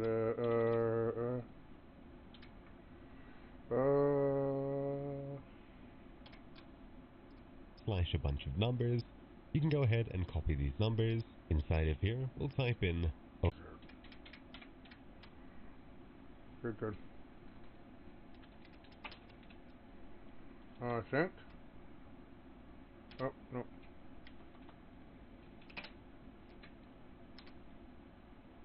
Oh, good. Good, good. Your Steam 64 ID and an optional username if you want. So I'll go Technobo. And then from here, you can also add a reason if you'd want.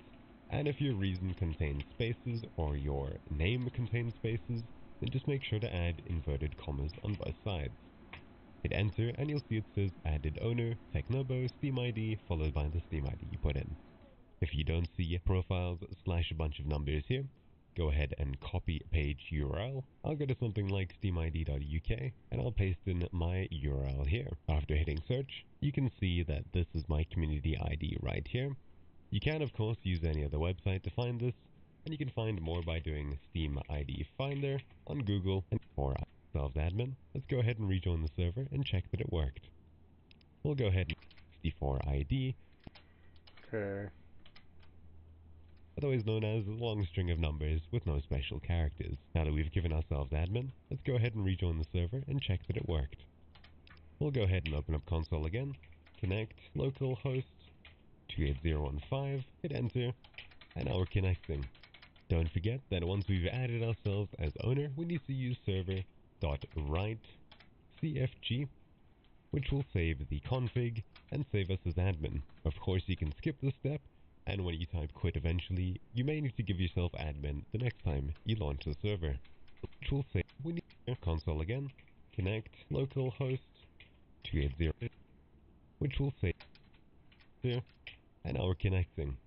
Don't forget that once we've added ourselves as owner, we need to use server.write.cfg, which will save the config and save us as admin. Of course, you can skip this step, and when you type quit eventually, you may need to give yourself admin the next time you launch the server. Now that we're back in the server, I can hit F1 and hit across the items, and you'll see that I can spawn myself anything. Now that we're here, we can also head back to the console tab and type in noclip. Now we can noclip up to anything up here. So we'll quickly fly up to the closest tree, noclip again, and if we bash it, you'll see that we get a hell of a lot of wood out of it. This is of course the mod that we installed, and if we were to give ourselves another tool, you can see that this scales as well. We just got 34,000 from smacking the tree once. So that's how to install UMod plugins, which was previously known as Oxide, on your new shiny Rust server. If friends aren't able to connect to your server, make sure that your firewall settings are correct, allow a DRust dedicated server through it, and that you've port forwarded to your PC or whatever computer you're hosting this on. If you're not sure on how to port forward, click the card in the top right if I can put it a second time, otherwise the link will be down in the description below. Thank you all for watching. My name's been Technobo, here for Troubleshoot, and I'll see you all next time. Ciao.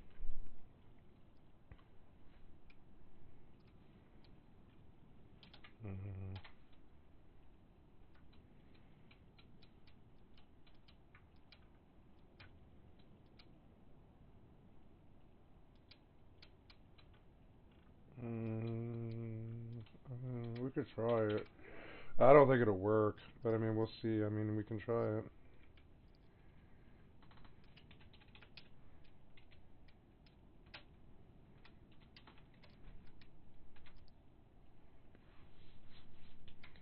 So that's fun, but I mean, I don't know. I don't know.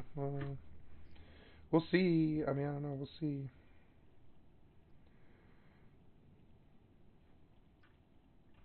I don't know why, like, I mean, I might have to start all over again. Disconnected. I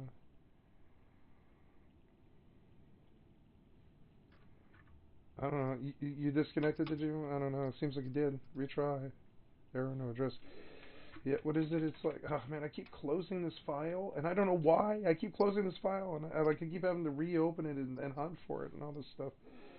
Come on, man. Hunt. Oh, go away. It's like, man, no, hurry up. This was not what I wanted. I did not want a slow experience like this. Yeah. So, okay, there, that's better at least. I mean, I guess that, I mean, it's technical, but eventually I'll have it all in my head and it won't matter. It's hard for me to retain this new information, I must admit. It's like hard for me to do. I will not lie.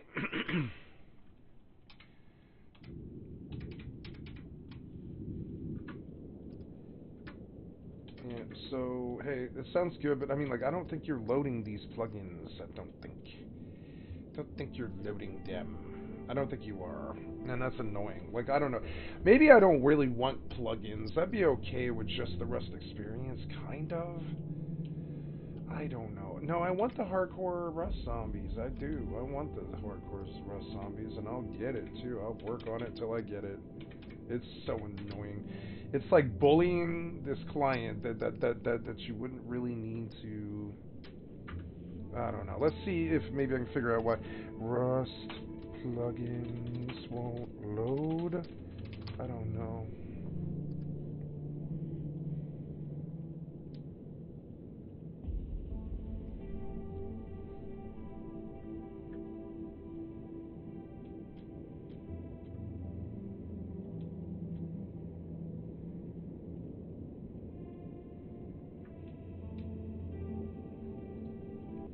Oh, yeah? So, okay, so I guess I just don't have Oxide installed correctly, I guess. So let's go see about that. I guess that is maybe the case. That could be the case. So we're gonna take a snapshot of this. This is the I copied the wrong folder. I want to delete this one about YouTube Rust server. I want to delete this, right? I guess, yeah, just delete it. And I'll copy this entire thing, and I will say this and that. I will say copy, and I will take that to my E drive and just make a backup of these things, because this is the furthest I've ever gotten with this. So we're just gonna save it here, you know, hit respawn. Oh, hey, yeah, cool. I have admin, huh? That's good. There, still not hardcore mode though. I don't know. Why will you not load hardcore mode? I just don't understand it. I really don't. It's driving me fucking crazy though, I'll tell you. Why won't you load this? It's just so stupid. Rust server start. Show more options. I'd like to edit that. Server host name, right? Hardcore server plus game mode set hardcore server host name, right?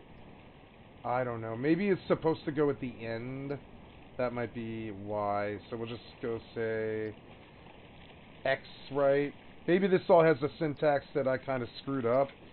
Maybe we do that, right? So we say save. I think I've got to shut it down now. So we'll just see. I mean, I don't know. I've got to shut it down now. It's good. And boy, the frame rates and the shadows and all the graphics look really good. Look at how nice the frame rate and the latency is on my own server. It's much better. It's like what the real Rust experience is, because there's no internet involved. It's like literally my game. It's my offline game. They easily could have made a menu in it. It made this possible for everybody, but they're incompetent. They built the greatest race car in the world without a steering wheel. It's an apt analogy. It is exactly what they did. Gonna just pop around with graphics and stuff here. Yeah, we can do this all my own thing. But yeah, graphics graphics are great. The render scale, and I don't want the DLSS. I want to see what happens when I run to 6. You know, run higher and just run it all ultimate, you know, all of it. You know, but I do realize that does kind of crash the client sometimes. I'm like, yeah. One of these settings my card doesn't like, I would say. Might leave it at 5. I don't even know if it'll run to 6. It might have crashed the client even. But that's okay.